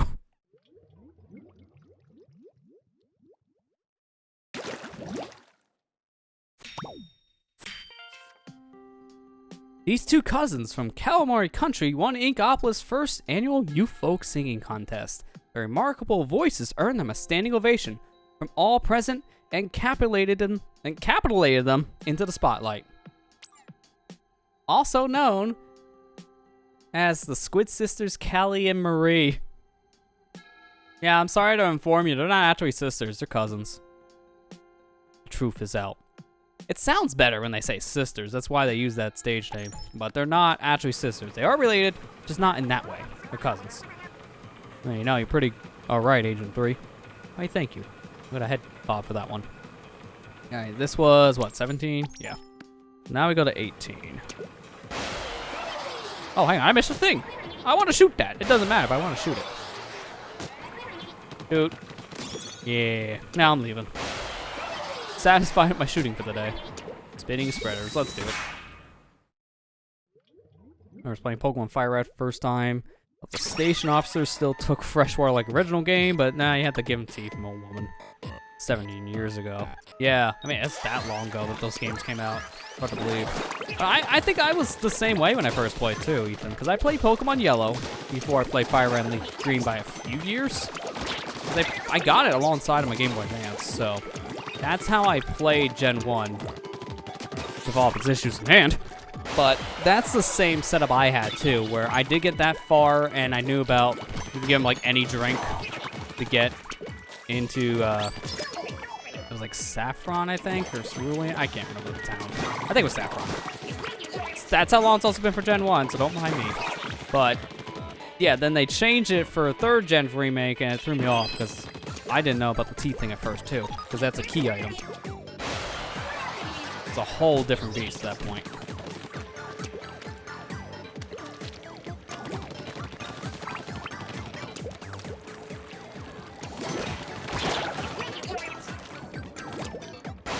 Oh, I missed some eggs. Oh no. Also, they just disappear when you jump. Nice draw distance. They didn't wait for me to leave.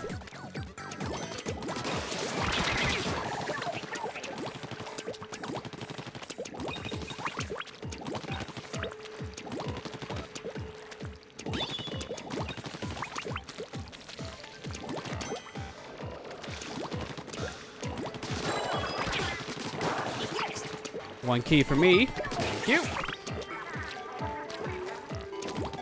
Catfish impression needs work. Yeah, I forget Agent 1 tries to mimic cuttlefish at times, but not very work. You can tell Agent 1's a lot more upbeat and energetic, while 2 is a little more laid back. Oh no, look! Fierce enemy. Even though she lasted a whole 2 seconds. You really don't try hard enough, girls. You really don't. Actually, you sound like the captain a little bit. Here's a bomb rush. It's a burst bomb one, too. Nice. Burst bomb bushes are so good in this game. Like, they're so good. So that's why I'm not going to use it.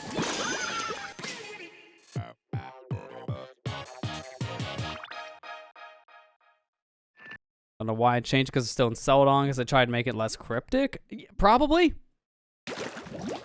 Making it a key item you need to trade instead of just a random consumable thing, that's probably what they were going for. They wanted it to be a little more spelled out that this is important and you need it to do like this task, which is to get into a different town. A little bit of dust on my microphone. I gotta clean this thing. Black Friday every day at the Booyah Base Ultra Mega Hyper Sale. Every deal's a doorbuster. If you wanna be the freshest squid in Ecopolis, you cannot miss this incredible shopportunity. Even though they're always the same prices no matter when you go to the store. Sheldon doesn't discount anything, man. He wants you to buy that at full price. It's that new thing came out, full price.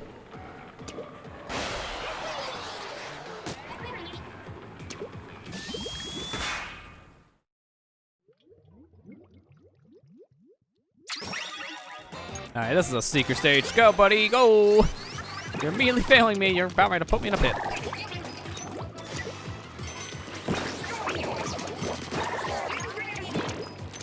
Seriously, that sounds like Dan Green. I cannot unhear it.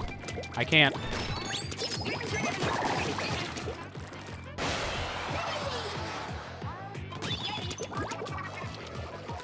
Get me up here.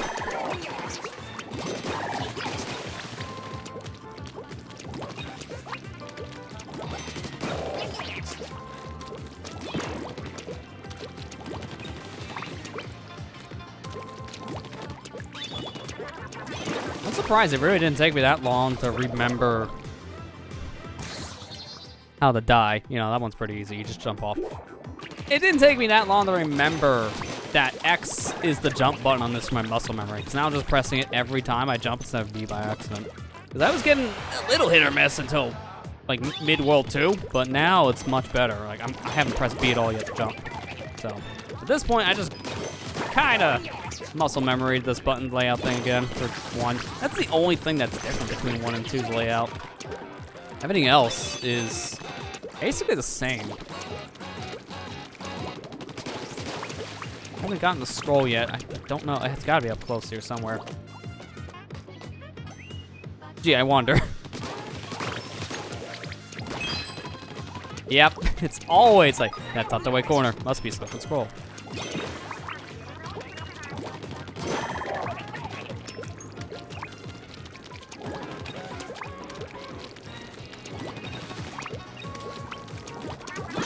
There you go, got it.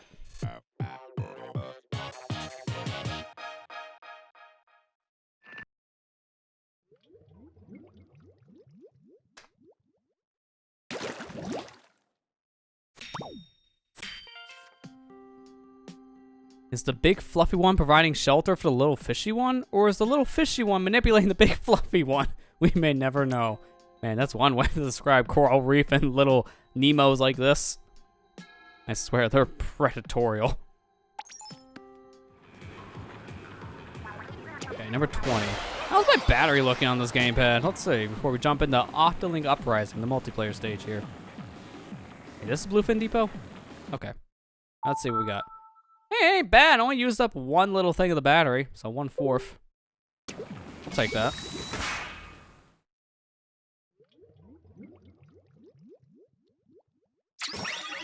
Yeah, we're back at Bluefin Depot. Like, that's how you can tell the multiplayer variant with these stages. Like, there wasn't that many.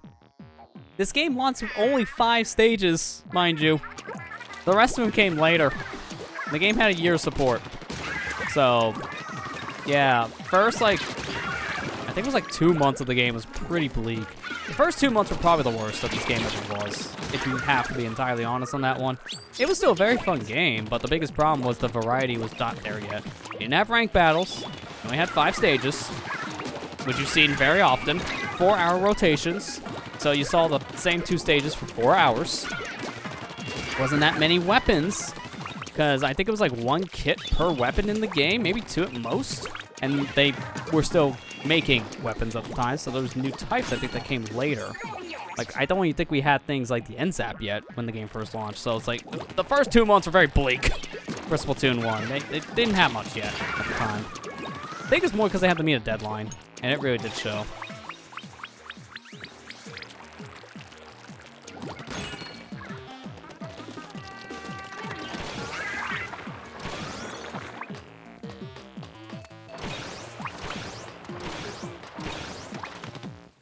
Alright, let me get that bubble now. Yeah, mate. In the next life, I didn't know I was still holding squid when I jumped there. I let go, thinking I would be fine. Apparently, no. Alright, that's a new one. I mean, yeah, I can at least get some more eggs at this point, so that's egg grinding for you. Probably should use the special, but I didn't think it would be that much damage just walking straight up there. Funny how I said earlier, these things, they really don't do much. And I got killed from a couple straight bullets.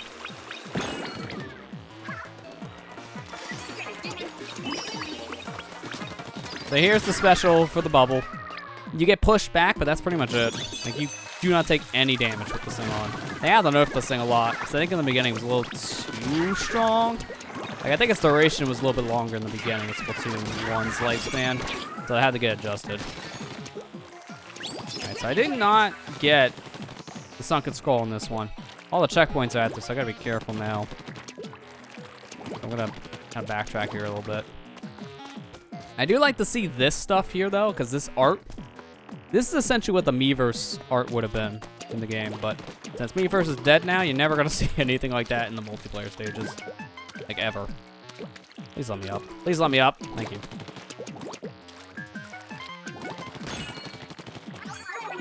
Oh, another bomb rush, and it's a Seeker one. This one sucks. I don't like this one. It's Seekers, that's why.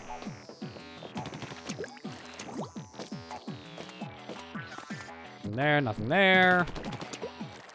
I think if I pick up another special, it just replaces this. But I don't know if there's any more on the map, because I don't see any more boxes for specials. Take it all. There's not a single one here.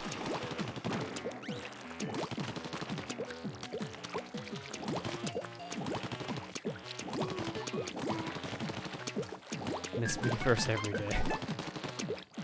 Yeah. It's sad to see it gone, but it's necessary evil. Here's what this bomb rush looks like. But here's the problem with this bomb rush. Oh, I'm done with the bomb rush. Oh no. In Splatoon 2, they made a distinct difference in its graphic because it's an actual launcher now, and you throw bombs on your opposite sides. And when you throw a bomb in Splatoon, it's always with your right hand. The bomb launcher in Splatoon 2, you throw it in your left. So it's a distinct difference, very easy to actually see. So you don't accidentally throw a bomb when you're done, like you do in Splatoon 1. That was the thing, because it was just basically using the weapon just multiple times, so. Some people didn't really know when it ended, when they weren't paying attention fully, and it was kind of a problem. So I'm glad they changed the design. And the bomb launcher bomb rush is better with 2 anyways, because it can do a lot more. Like, it can throw bombs further, which is better. I think it could throw more bombs in some cases. I'm not sure on that one. Just don't quote me. So it's better in a lot of ways on its design. Squid Sisters' new album, The Fresh Kids, takes their trademark squid core sound to a whole new level. Critics call it an oral buffet of what? Oh my gosh, because when they make the wrong words. Squidocratic psychedelicy. That's a mouthful. The perfect theme for any turf war, on sale now. Find your local Wii U today. I swear, I don't want to move units. Please, just please, take it. Take it. I can't get rid of this. Take it. Take it.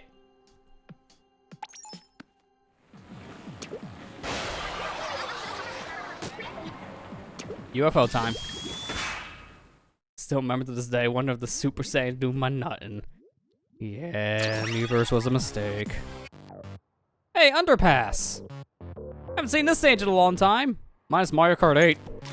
Because this stage was a multiplayer stage that didn't come back for Splatoon 2, but was featured in Mario Kart 8 Deluxe's battle mode. So it's like it kind of came back. Weird. It's really weird. Like, I don't know why that the stage was featured in Mario Kart 8, but not Splatoon 2. It's really weird. It just feels so out of place to not be in 2. It's weird. Maybe they'll correct it with 3. We'll see.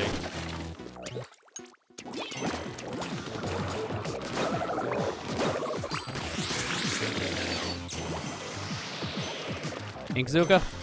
Yeah.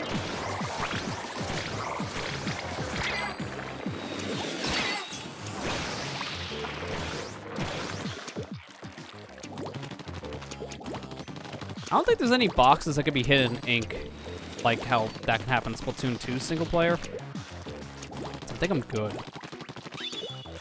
Do think there's something over here though. Gee, I wonder if Sun can scroll.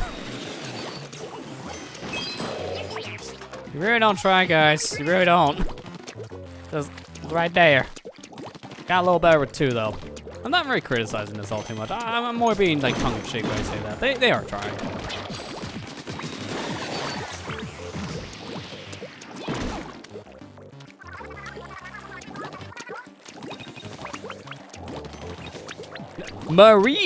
Agent 2 is pretty good at impressions. Oh, you let it slip there, Agent 1.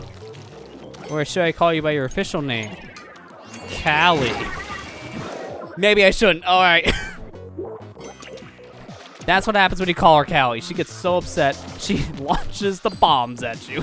Oh, no. And then sends a nuke. All right, I won't call you Callie anymore. I'm sorry. I'm sorry.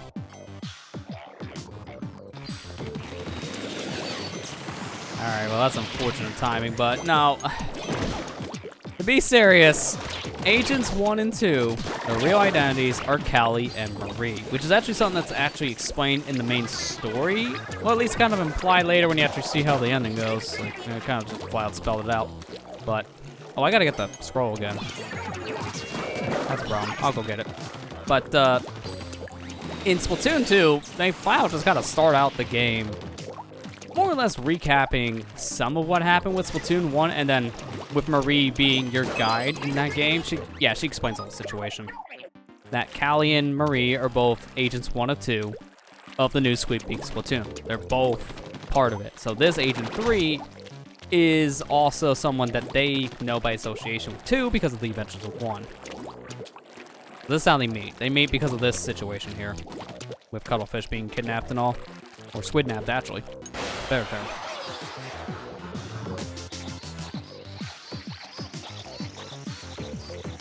Mario Kart 8 Deluxe became Mario Kart 8 featuring Link and the Inklings. Yep. Oh yeah, this one's a little more annoying because of this. Throw the bomb in the opposite direction he goes, you follow. So, throw the bomb left, then go right. That's where he's going. That's it. I'm not gonna use this bomb rush. You know how it works at this point. Just chuck bombs. That's all you do. I want to keep 10 eggs.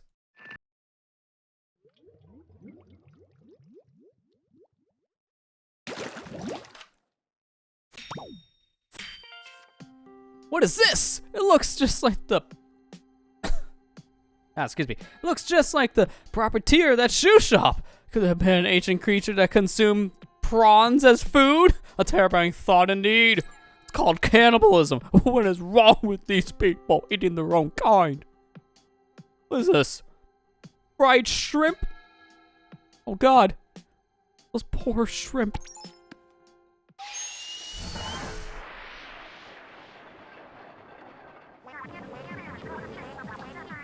I can just make this jump, right?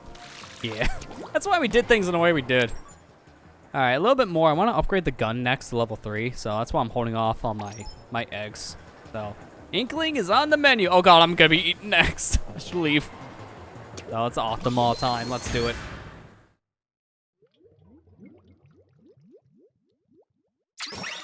And Pearl Marina get involved and play Splatoon 2 file the rest.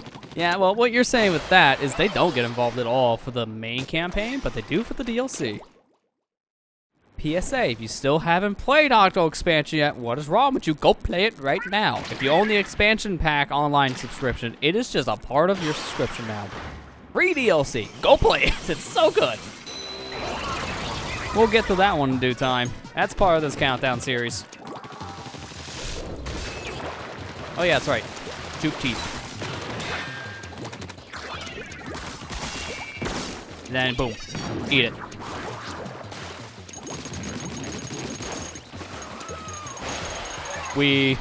Works every time. Yeah, I really recommend it, Ethan. If you enjoy these single-player campaigns from 1 and 2, you're gonna love the one for Octo Expansion. I think it's the best of the 3 single-player campaigns to date.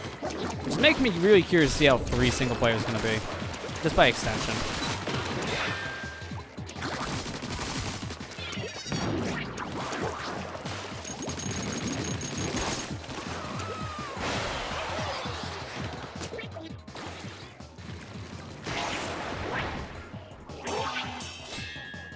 Oh man, now he's got that bling.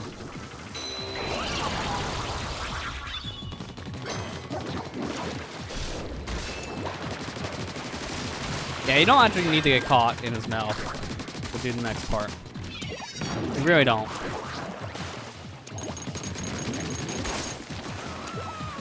That's an easy fight. For World 4, that's really not that hard. It's not. I think that was easier than World 3. Maybe even World 2's boss. Actually, no, World 2's boss actually doesn't move. He's easier than this. So that's easier than World 3, not 2. Top 5 DLC of all time. I mean, to me, I think it's my top 1, period. I think the content offered in Octo Expansion is well worth $20. In fact, it's probably worth more. It's just that good to me. It's really good. Holy mackerel pancakes, H3. You're really good. Now I want some pancakes. I've seen better. Okay, screw off, Marina. Screw off. If you keep this up, we'll find the great Zapfish in no time. That's great and all, but don't forget about the captain. Scriggity scratch. Who is this? Yeah, Inkopolis. Ah, it's the final boss. Give us back the great Zapfish, you jerk. And Captain Cuttlefish, we want him back too. Inkopolis is mine, yo. Dude, seriously, get your own radio channel. Agent 3, you gotta do something about this guy, and quick! Luckily for you, I've already went to his home base, so I can get there fast. Alright, what's this weapon today? This blueprint is for...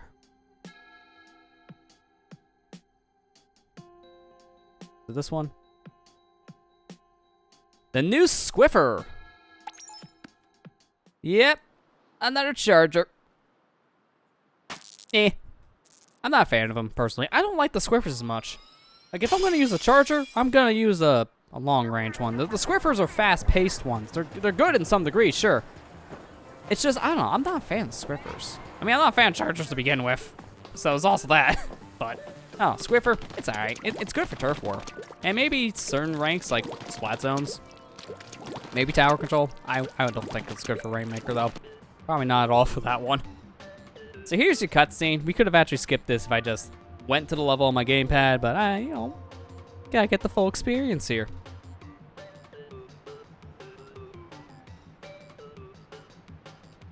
I played Dennis and Eel today from Mario. They're doing it again. Yeah, I guess if you don't know what he's talking about there, Ethan, he's referring to the video that went live today. The one that went live is, oh, no, yesterday, sorry. So Matt, you got it wrong. I didn't kill an eel today. Today is Mario Kart. That was yesterday. Now you know why he's confused. Now, the one in question, I'll just get the link. That way people can actually see what the heck he's talking about.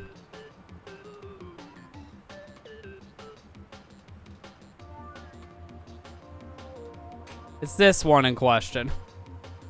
There's a part of Mario Sunshine that went up yesterday that is literally us just playing Dennis. I have to manually find that because my command I used gets the recent video on the channel. for the YouTube one, so I can't do the same thing. I don't think there's any way I can like fetch older ones with that specific command. I think with how it's programmed, it has to just be the latest video.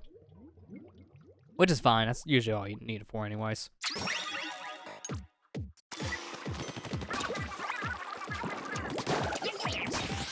So splat switches, first time we've seen these in this multiplayer mode. Here's what they do. Make it so I can't climb, apparently. Activate certain things in this case, so rose up these blocks, I can climb it. Also can do things like this, lower platform. Ah, choices. The bubble and an ink Zuka. I don't think I can get both of these into the area. I think I can only choose one or the other, so give me.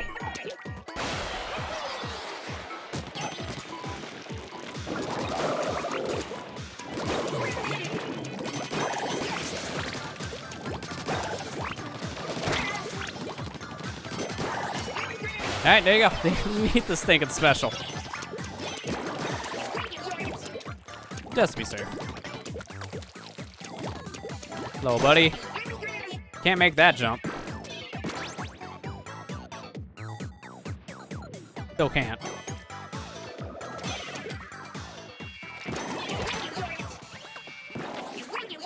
Can I actually...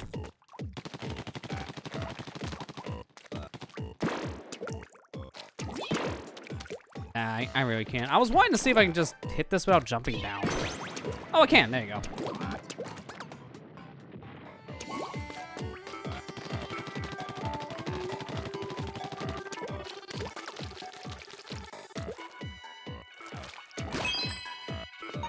Easy every time.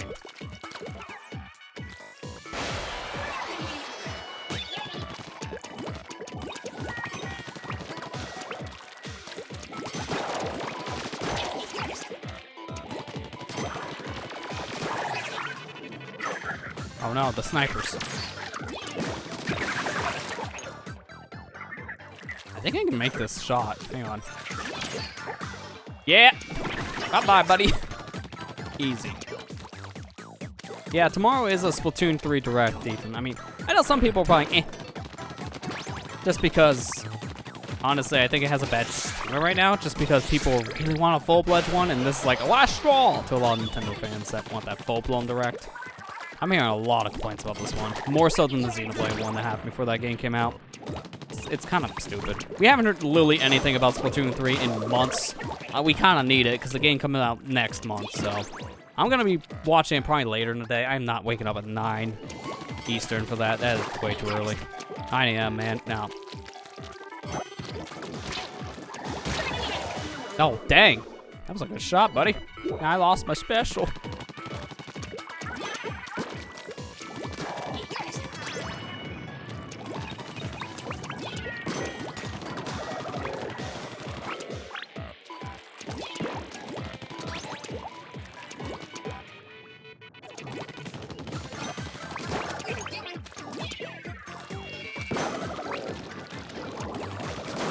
Worth. I died right next to a checkpoint, dude. That's sad.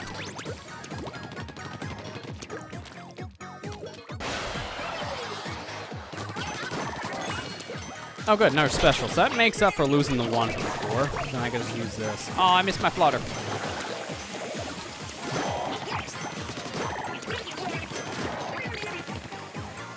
Alright, I just gotta find the key. Oh, slowly right there.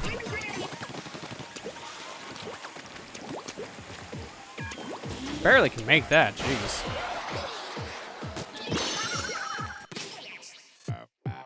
It's 6 a.m. and that's when work starts. Yeah, that's a really bad time for you, and also right when you start your shift, so double whammy.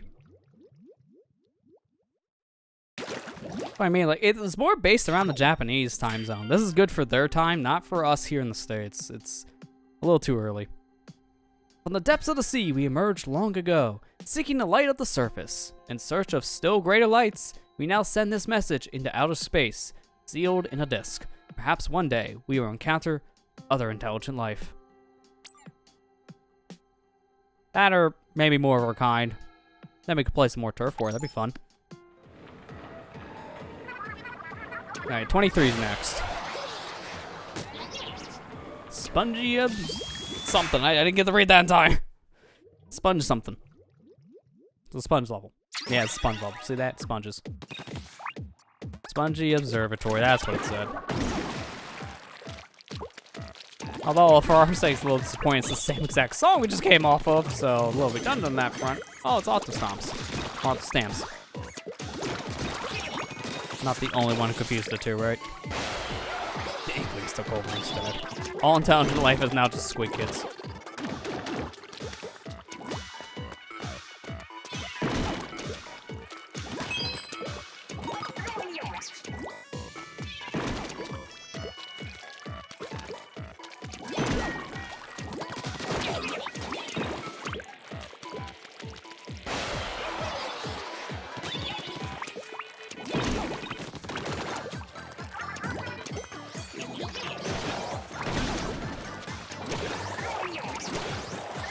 Oh yeah, this was another tech with Inkzuka. Go in your ink after you use it because you still have knockback no matter what.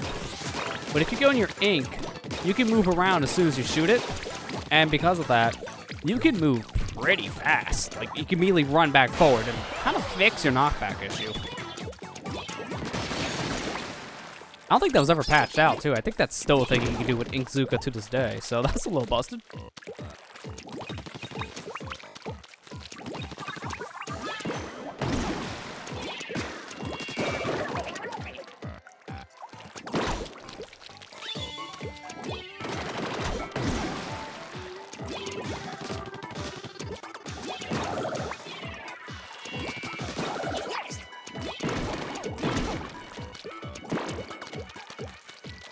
There we go. Didn't need to ink the wall.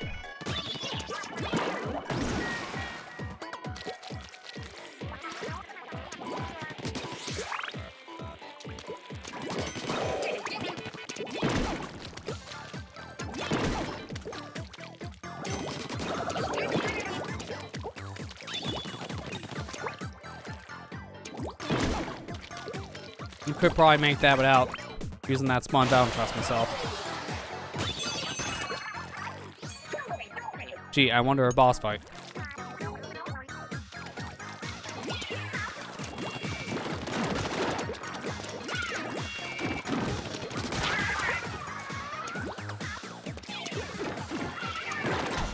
I was waiting for the walking through it, I'm not gonna lie.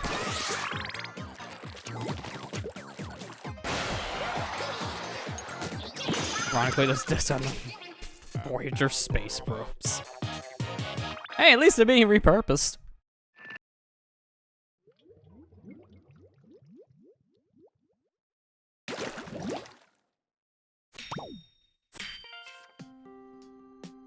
A customary chorus of Calamari country. Nowadays, this song and dance may as well be carved into the very DNA of all Inklings. It began as a way to celebrate and show respect for the bounty of the sea. And if you can read music too, I think you can get like the song out of this. I don't know how to read sheet music, so but this is the chorus of Calamari country. So I'm thinking it is the Calamari incantation. It's the main theme of Splatoon. Like, in general, Splatoon 1, Splatoon 2, you name it. Alright, 24. Pinwheel power plant. Alright, let's do it. We got some pinwheels to jump on. Fun stuff. Things that if you jump wrong, you're dead.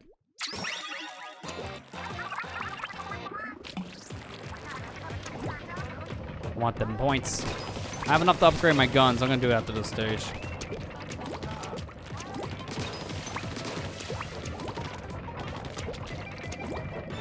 Yeah, I wonder if secret. Yeah, except it's not your scroll for once.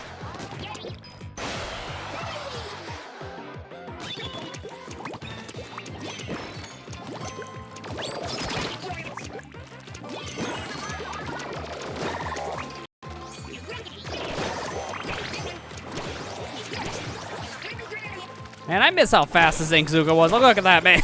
Just zooming. That thing can be zooming when you shoot it. So good. So good.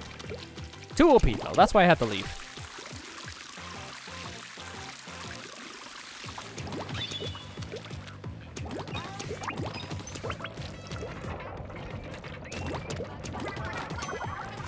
Off the trooper on top of the pinwheel, and now they're dead. Gee, I wonder if secret. This time it's a scroll, though. Yeah, couldn't have 2 for 2 not be the scroll, huh? Too many eggs. You ain't don't get enough, so any egg can count, man.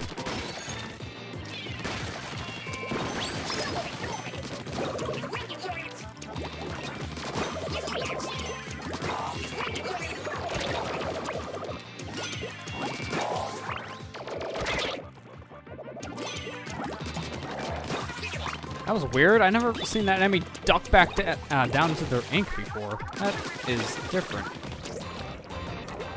Not good with heights, spinning, or seafood. I wonder why on the last one. That one is a little morbid when you think of what you're actually eating. You know, as a fellow seafood person yourself, as in a fish lady. Squids are fish, after all.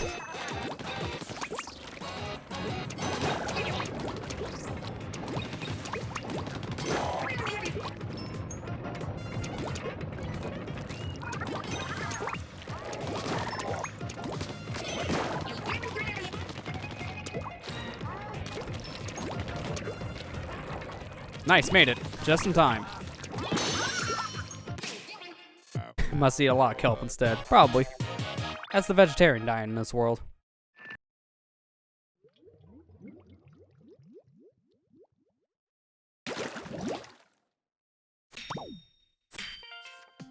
Why are we here?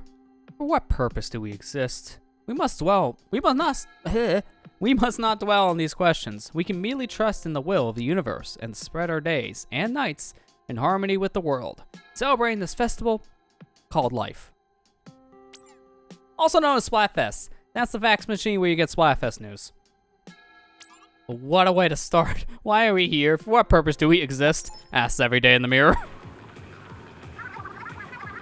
I got very philosophical fast. Very deep.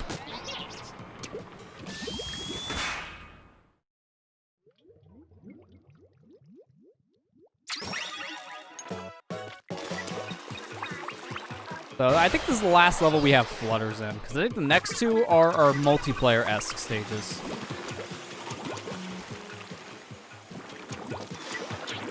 Now the ink.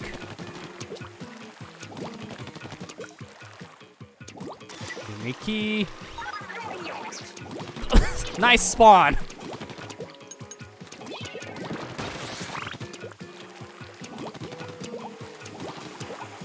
I'll just let him pass.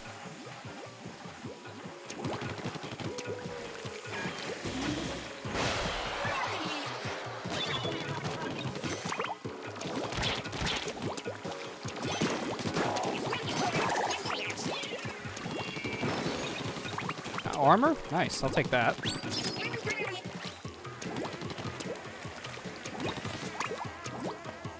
Yep. Gee, I wonder if secret.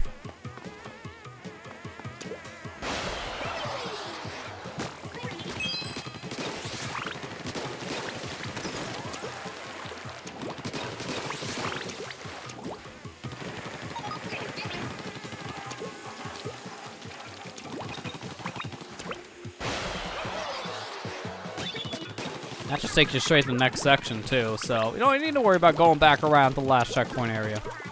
Maybe this gamepad thing will tell us something. If not in the middle of, you know, death, I'll check it. Like now. I see a lot of nothing around here. I mean, look at all that. You see all these things. Yeah, that's right. Yeah, the gamepad does tell you. That was worth it. It does tell you where the key can be. Yeah, there it is in the corner. I haven't been looking down at this map at all when I'm playing. You're supposed to more frequently when you're playing the multiplayer. It helps in the single player and so they teach you that mechanic, but this is how I have to do it for your guys' sake, and this is cumbersome as heck. I have to actually flip-flop my gamepad screen. And we have no music during it, so it's just bland.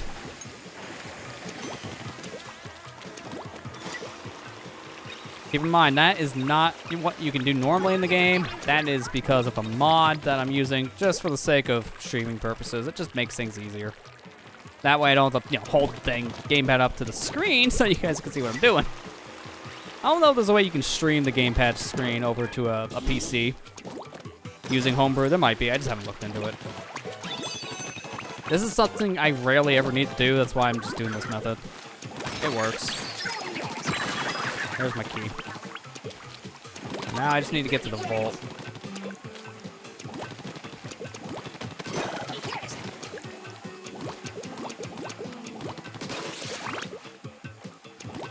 I do want to kill more things.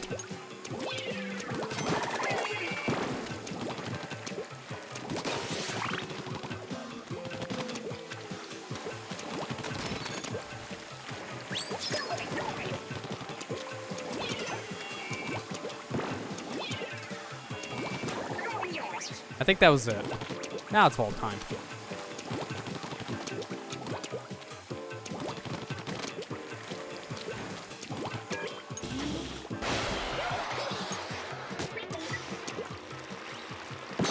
There we go. Nice straight path. That's the one. Good time for a seeker. Water stages really do make a pretty big difference to have seekers just for movement. Doesn't help as much as like a curling bomb, but yeah, it can still help. Those academic circles warn of rising sea levels. The policymakers pay them no heed. At this rate, human civilization may be lost beneath the tide. Well, will even this furry fellow be consumed by the raging ocean? Well, we already know the answer to that one. No, he's in the plaza back at home. That'd be Judd. All right, next up is 26. 2 more levels, and then we're at the end. Octoling Onslaught. All right. Our last Octoling level. Oh, it's this stage. This stage does not come back. What's it called? Like Salt Spring Rig or something? This does not come back at all in 2, but this was a problematic stage in a lot of people's opinion for 1. Its layout's not great for a lot of different modes. It's fine for Turf War, and I think Splat Zones to a degree as well, but Tower and Rainmaker has some issues from what people have said. I know this is like kind of low on a lot of people's like lists of favorite stages in the game, just because of its raw layout, but this was one of the original 5, so this is a stage you played a lot in the early game, especially if you played the Splatoon Splatfests, or not Splatfest, the Global Test Fires. This was one of the stages in the Test Fires. Judd's immortal, of course. The cat will never die. Here are the 9 lines. How about 9999999999999? It just rolls over.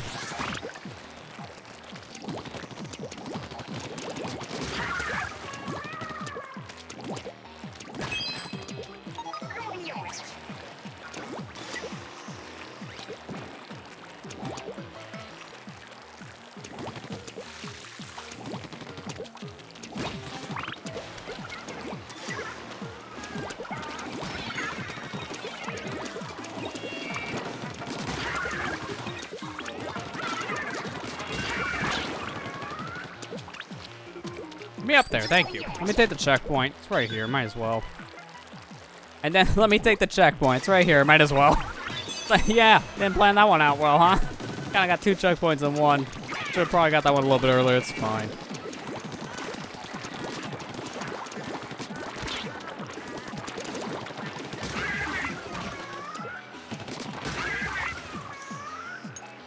Yeah, let me just fight you. Hang on, I'm coming in. I'm coming in. I'm coming in. I'm coming in. Okay, hang on. Let me just fight at the end. All right, I did it. They're fighting style, I swear. Oh no, there's one left. Oh no, whatever shall I do? Goal. That was a smart placement, to be fair, putting one of the Altarian troopers in front of the mini Zapfish. Good idea. Until you walk past her. If I didn't have armor, though, I would have died. So again, it was good placement. Didn't work out for them. Oh, that's a mood. They predicted the future. A 12,000-year-old fossil of a creature with an odd internal skeleton. Its small skull indicates the creature was likely primitive with little intelligence. This specimen appears to have fossilized in the middle of some kind of ritual. The specimen is also known as the idiot who bought the Wii U. Man, who would be dumb enough to buy a Wii U?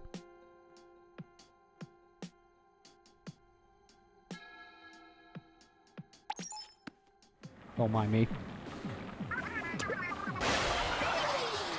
They really predicted the future on that one without even meaning to. It's a joke of saying this is happening so far into the future that the humankind are all extinct, but it's also predicted the death of the system at the same time. Very fitting. state of the universe, so the Inklings could rise. The one man with the Wii U, he did so much for our kind, but he also killed our kind, so how dare he?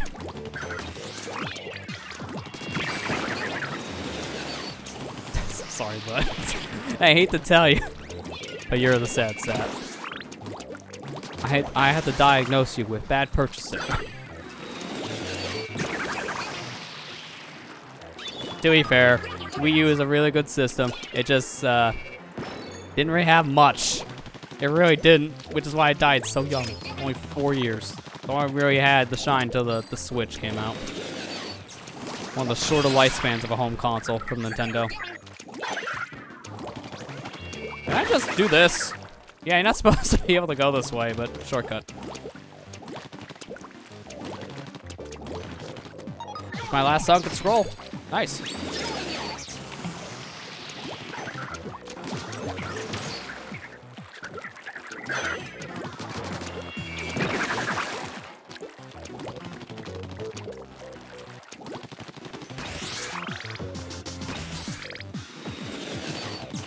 Alright, let's get out of here.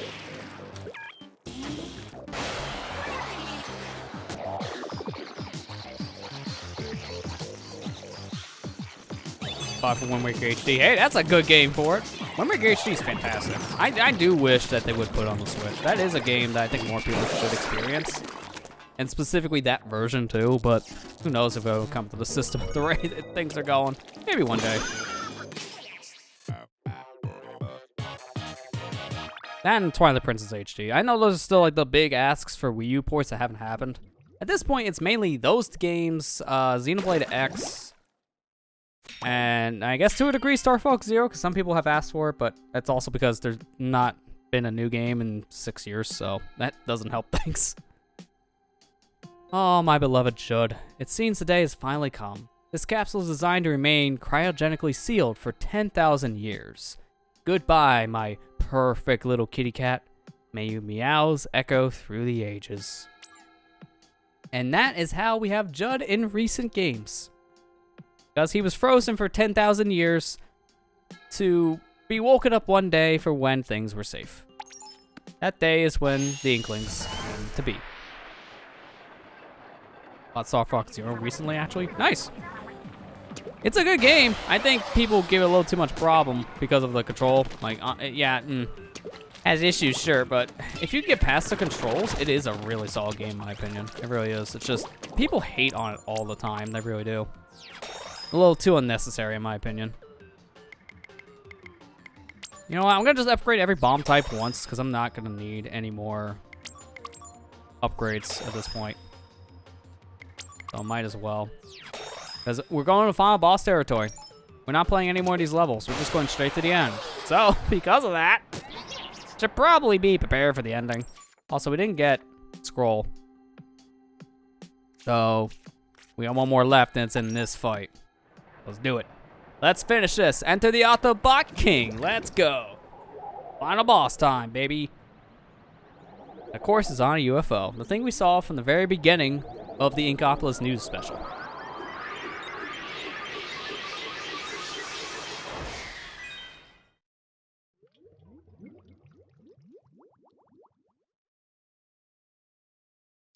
Hey, look, it's the Zapfish. We found it. Stay back, Agent 3. It's a trap. Figures. But we don't have a choice. I don't really see anyone else here. See a lot of speakers, though. Subwoofers. A lot of speakers with no bass. Come on, man. Where's your bass?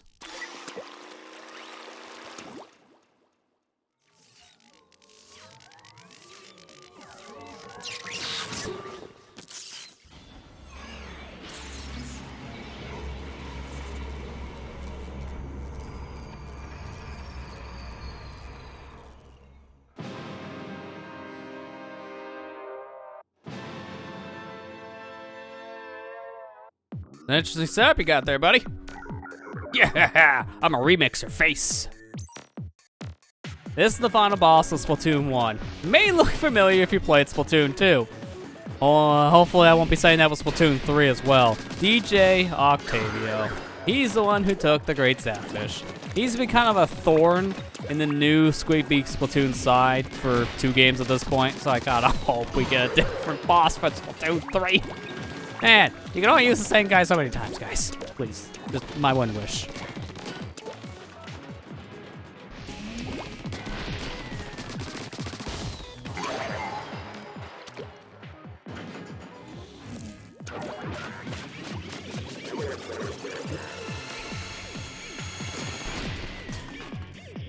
Oh, look at that, hater shades. Haters gotta hate.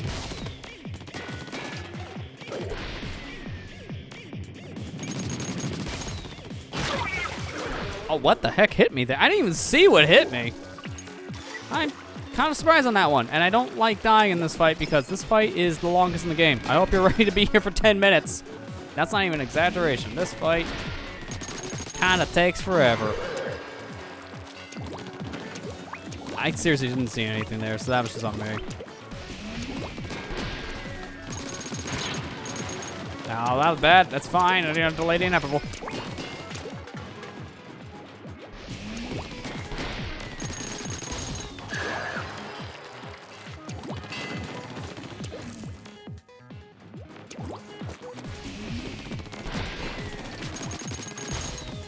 Just watch about the fall on the Mario Kart we did last week. Yeah, those were good times. Good DLC. Those videos I am breaking up into the actual multiplayer series in the main channel too, so if you want to see like an edited version, that'll be coming out in the next couple weeks. We talked about earlier, I did have one go out today. And that was the first set of races we did.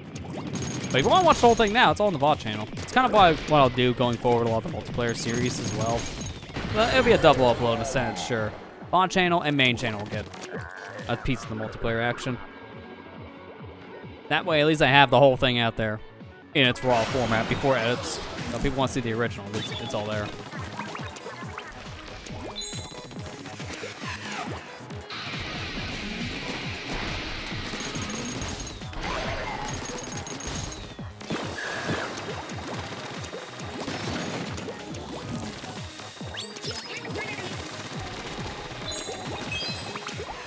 Here's a sunken scroll just in the middle of the fight. Don't mind me, just gonna randomly put a collectible here.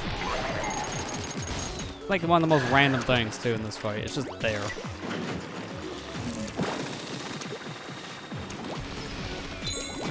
Gotta be careful with the killer whale. It's the first time we've seen this special, and we don't gain access to it at all in this. It's just the final boss. He's the only one who gets it. Giant sound wave, you're stuck in the middle of it, does massive damage. Could easily one-shot you if you're not careful. With armor, I shouldn't die immediately. I'll lose the armor though, so I gotta be careful of that.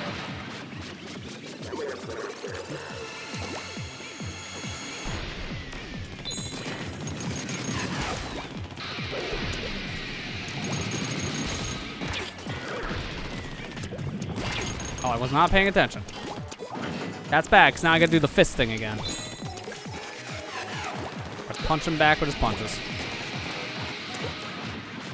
Oh, actually, no, he just does this again.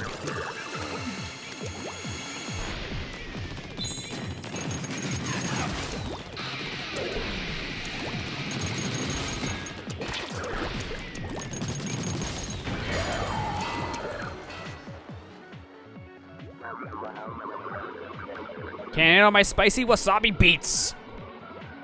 Do I turn that volume up, baby? Oh, it's on. Got something up his sleeve, Agent 3, like his fists.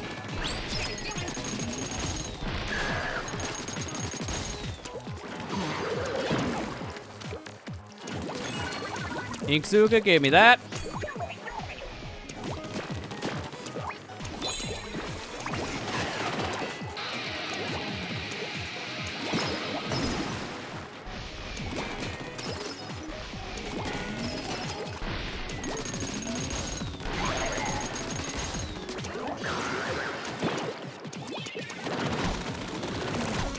More armor? Yeah, I can take another piece. I think you only have up to like the 2 fishing rods on your head of armor, so that's like 3 layers.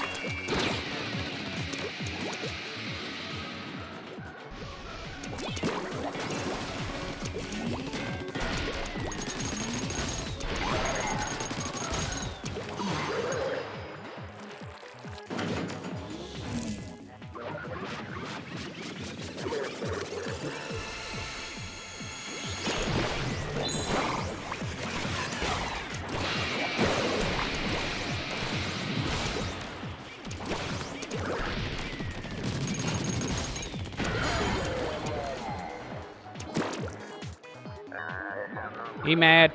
Do you even know who you're messing with? Yeah, unfortunately, because you're in 2 games. This is the final boss. Spoilers for Splatoon 2. With that invisible platforms, that's been like a 1-level thing. It's back.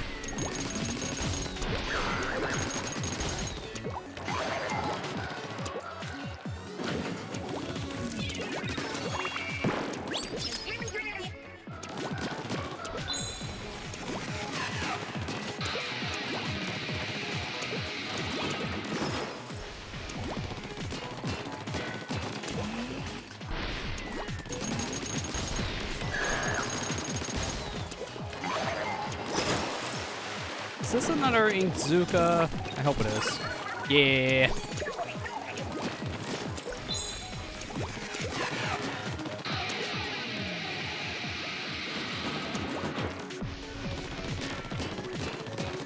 And it really does help to have those ink upgrades. Holy crap.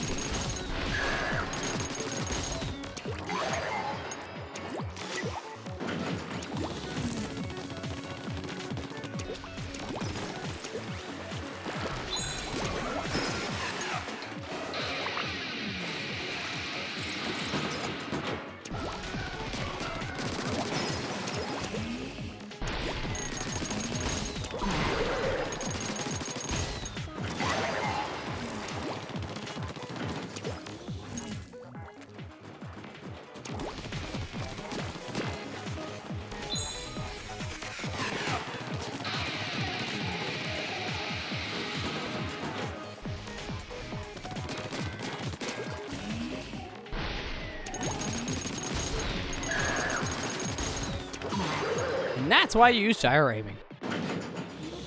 Quick flips. It's time to drop the sea base.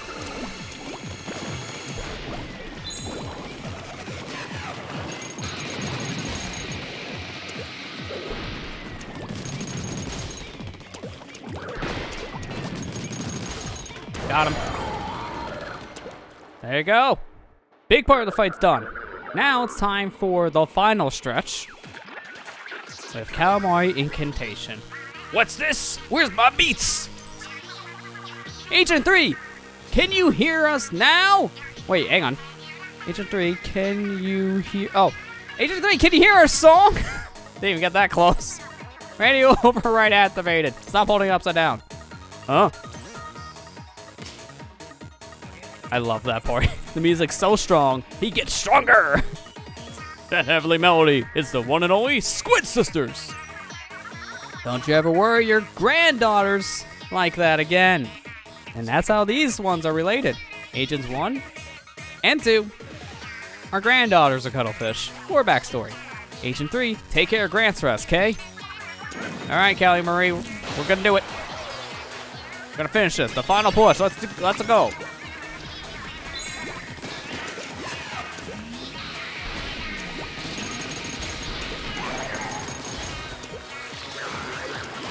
I haven't heard this variant of Incantation in so long. It's so good, man. It's so good. As much as I like the Splatoon 2 version of this song, Splatoon 1's version is so iconic. Like, he even danced to the beats. You know, you like the song.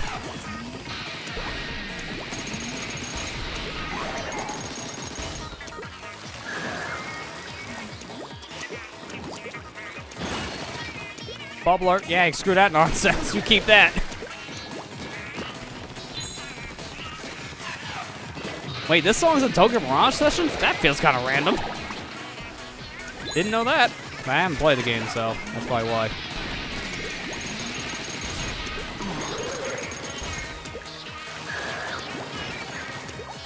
I want to keep the Inkzuka for the final stretch of hits, because I can do that way better from a distance with the Inkzuka.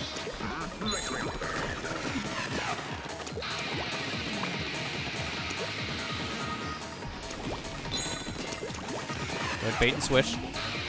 A song called Dreamcatcher. Interesting. Not the name I would have expected them to have given a song like this for that game, but I guess it kind of fits.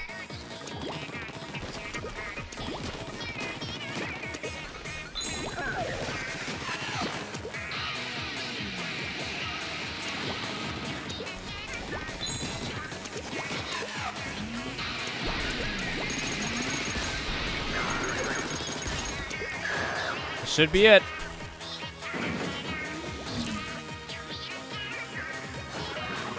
I'm a dub stomp you into oblivion. Love that line.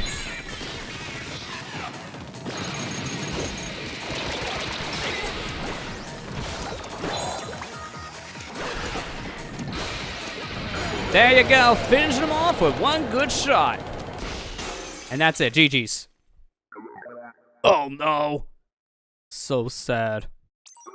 Crossfade to black. Alright. You know, I could probably do one further.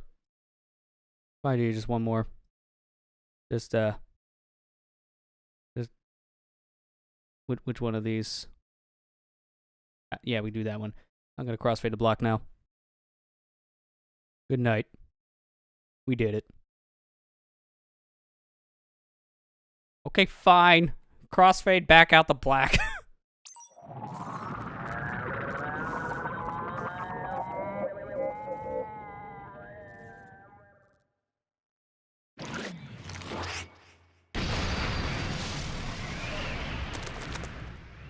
Ew, now just paint over my face. Upside down before Claude. Isn't that a Fire Emblem thing? Hey look, Zapfish is back! A little bit of a different intro song though, listen to that. And by song, I mean, shush. Okay, it's late, but we got a midnight news flash. Wait, what's going on? What time is it? You want to open up your ears? Callie said midnight. What time is it? Midnight.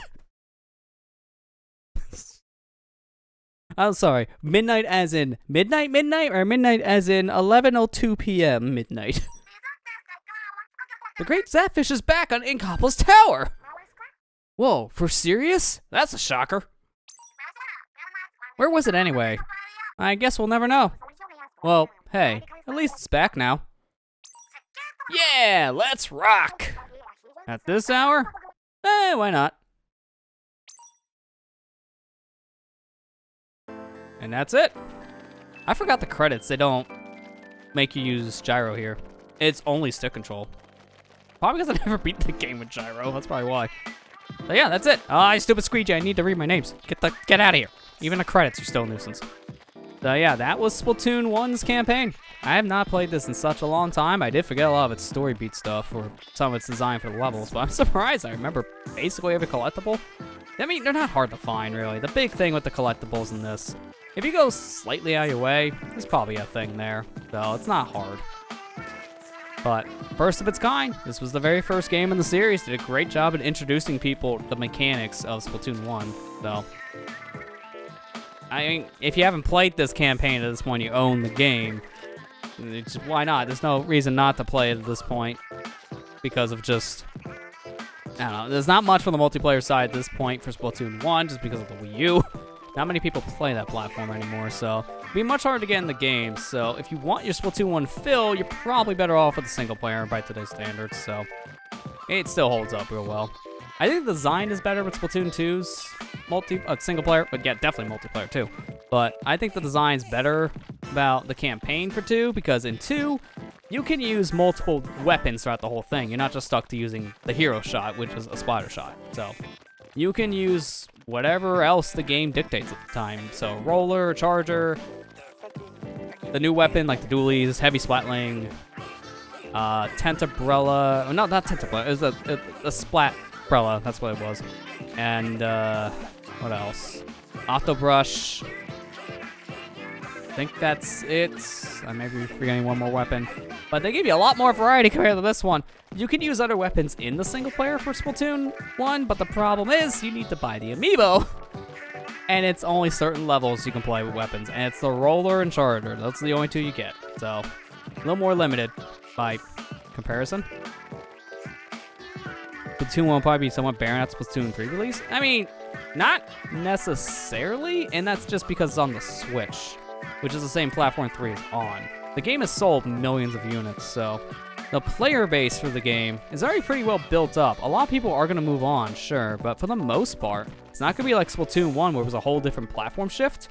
It's going to be the same console. So because of that, you'll probably see some people still linger around in 2.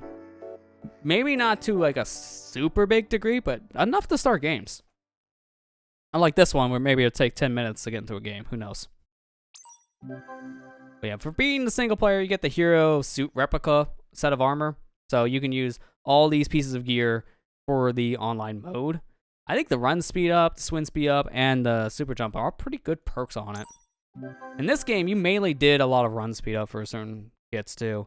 And then you get the Octo suit for the Octarian look, because in this game there was not a playable set of Octarians. It didn't come until Splatoon 2's DLC. But it was in the game code. So much so people hacked it in, and it crashed a lot of people's games because of how unstable it was. That was like, what? Sub throw up, sub saver, and quick respawn. Quick respawn was kind of a big meta in Splatoon 1, so that's a pretty good thing for the shoes. The bomb one's probably hit or miss. But that's it. You also get for that blueprint, the Dynamo Roller. That's what you got from that, and then also the gold Dynamo Roller as well, apparently. You get both of those from that scroll. So just to go check in real quick, we gotta go back to Octo Valley, because there's one more thing left for us to see. And it's Octavio on a glass. Agent 3, I've been waiting for you. Thanks to you, pieces returned to Inkopolis. Not that anyone besides me would be thank you for it. But that's the hero's way. The path we walk is a lonely one. Oh, this guy? This is none other than DJ Octavio himself. I figured I'd let him rest here for a while. He's been through a lot. I'm gonna get you, cuttlefish! Isn't he cute? You know, bucko, that gleam in your eye is even stronger now. Yeah, my eternal gratitude. And then this thing appears just off in the distance, which is kind of random. Ahoy, what's this? It's probably nothing. Ah, what is this nothing you speak of? Ah, it's the credits again. That's not nothing, cuttlefish. Not nothing. Oh, oops, I hit B to swap the menu. So yeah, if you want to watch the credits again, you get this, like, weird stone slab of it. You can ink up. You can also climb on top of. I didn't know you can climb it. This is the first time I've ever done that. You can even see the back design is a little different, but you can't ink that for whatever reason. Just the front. Neat. Like how it just flopped over the credits wall. Nice. But yeah, DJ Octavia's just a hero now. The storm brewing. Feel it on my cuddles. You gotta keep the Zapfish fiasco a secret. We don't want to spoil my best-selling tell-all. Oh, of course you're making a novel. Take that, Octo Jerk. What? Oh, Fiddlesticks, woke me up. DJ Octavio bottled up here. The great Zapfish is finally safe. Looks like Splatoon 2. Back in the day, I was the best battler Inkopolis has ever seen. DJ Octavio bottled up. Blah, blah, blah. Okay, he's kind of repeating himself at this point. Hey there, bucko. Been kicking it all in the turf wars. Yeah, Gavin kicked tail dog is that. Don't have a profile on this one. Never mentioned Ages 1 and 2 in my grand squids. Okay, just words that. Yeah, we kind of figured that one out. You're looking good these days, but I'm still the freshest around. Seriously, man, this guy is a treat.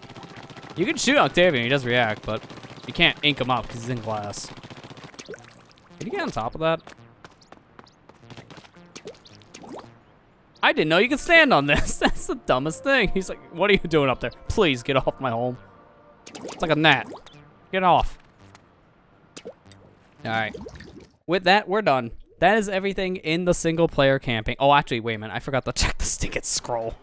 That's the only other thing left because I just want to show its design. Kind of forgot the one last little detail. That's kind of important. There it is. That's the Dynamo Roller kits between the standard and the gold one. That's how I think you got it. Like, at all. I don't think you could have got Dynamo Rollers unless you played single player. This doesn't happen in Splatoon 2 at all. All the weapons are just available in the shop when they get added to the game, and also just when you're at that certain level. So you never had to worry about playing the single player at all if you didn't care for it. In this game, certain weapon kits were lost behind it, so that was a little bit of a problem. This song, Octavio. We're just honoring you. That's like the Sony is like, you owned him? Hi, Matt. How you doing? Look fresh. What's with that kit, though? It's a weird kit. This is still, I think, polling multiplayer data. I don't have an online profile here. I'm actually seeing people's kits and levels. Was not expecting this. Yeah, I am seeing people's stuff. Huh. Did not expect that. That ain't me. Well, I'm gonna guess. You wouldn't rock this kit? What's wrong with this kit? I mean, it's not like it's, it's Baron. Like, at all. Nah, man. It's the best kit. Alright, but that's what we're going to call it for tonight. We're going to return to Splatoon 1 probably on Thursday to play more of it, because we're not done technically with the whole game. There's more single-player content left when it comes to the amiibo stuff, which is a whole set of stuff I want to do as well. And then I probably will attempt the multiplayer in this game just to see if we can even load into it. I'm curious, man, because I know you can play some online, but I just don't know how long it could take, or even if it's going to be possible. So that's something we can do, but at another time. We've gone on for 3 hours tonight. We played a whole campaign. I did not expect to beat the whole campaign in one setting.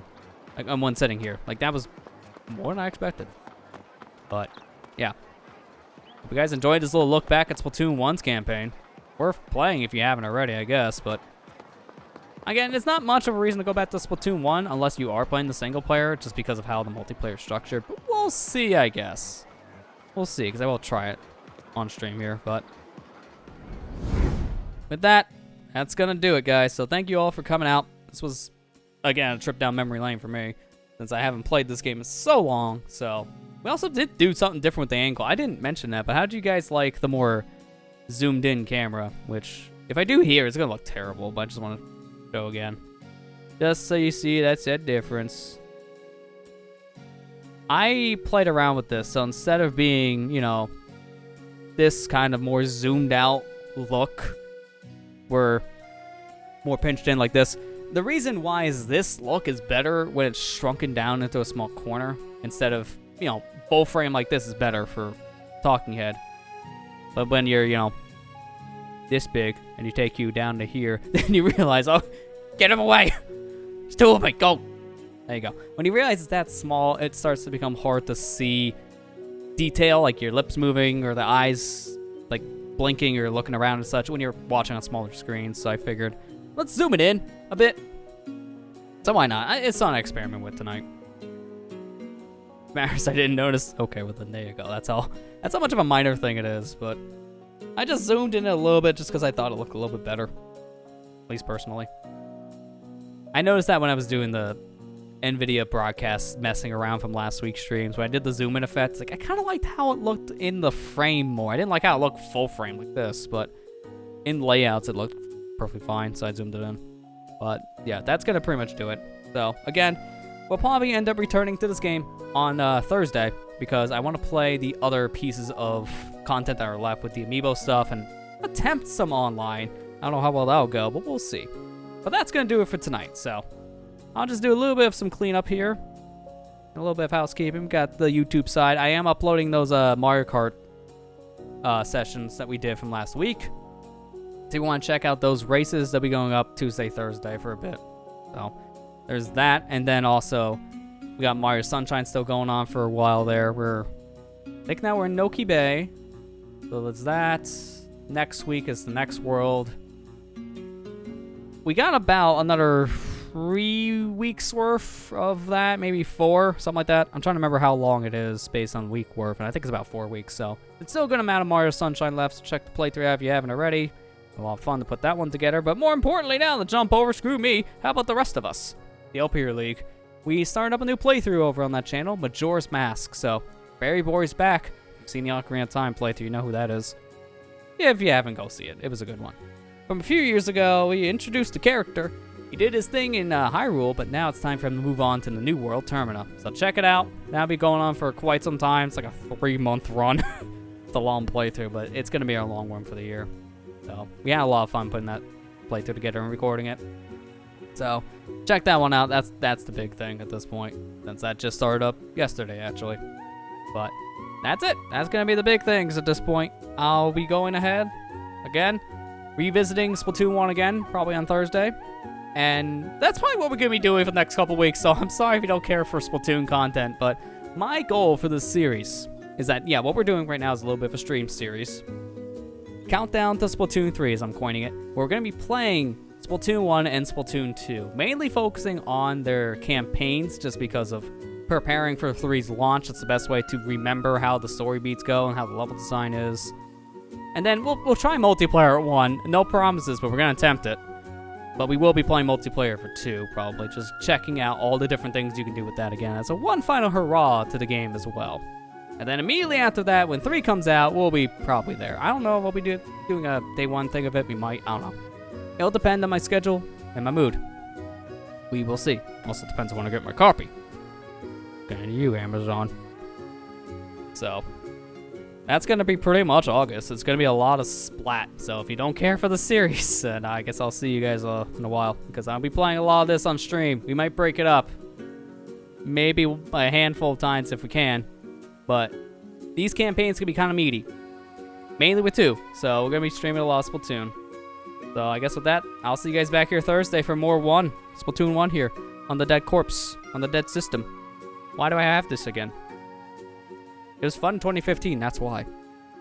I'm rambling, so at this point, that's when you know we must cut it. So I have to check one more thing before I click a button. Something tells me it is... Okay, no, it's active. Okay, cool. So with that, I'm out of here. Thank you guys for watching, and I'll see you back here on Thursday for more of the Splatoon 2 revisit stuff. So take care and have a good night, everybody.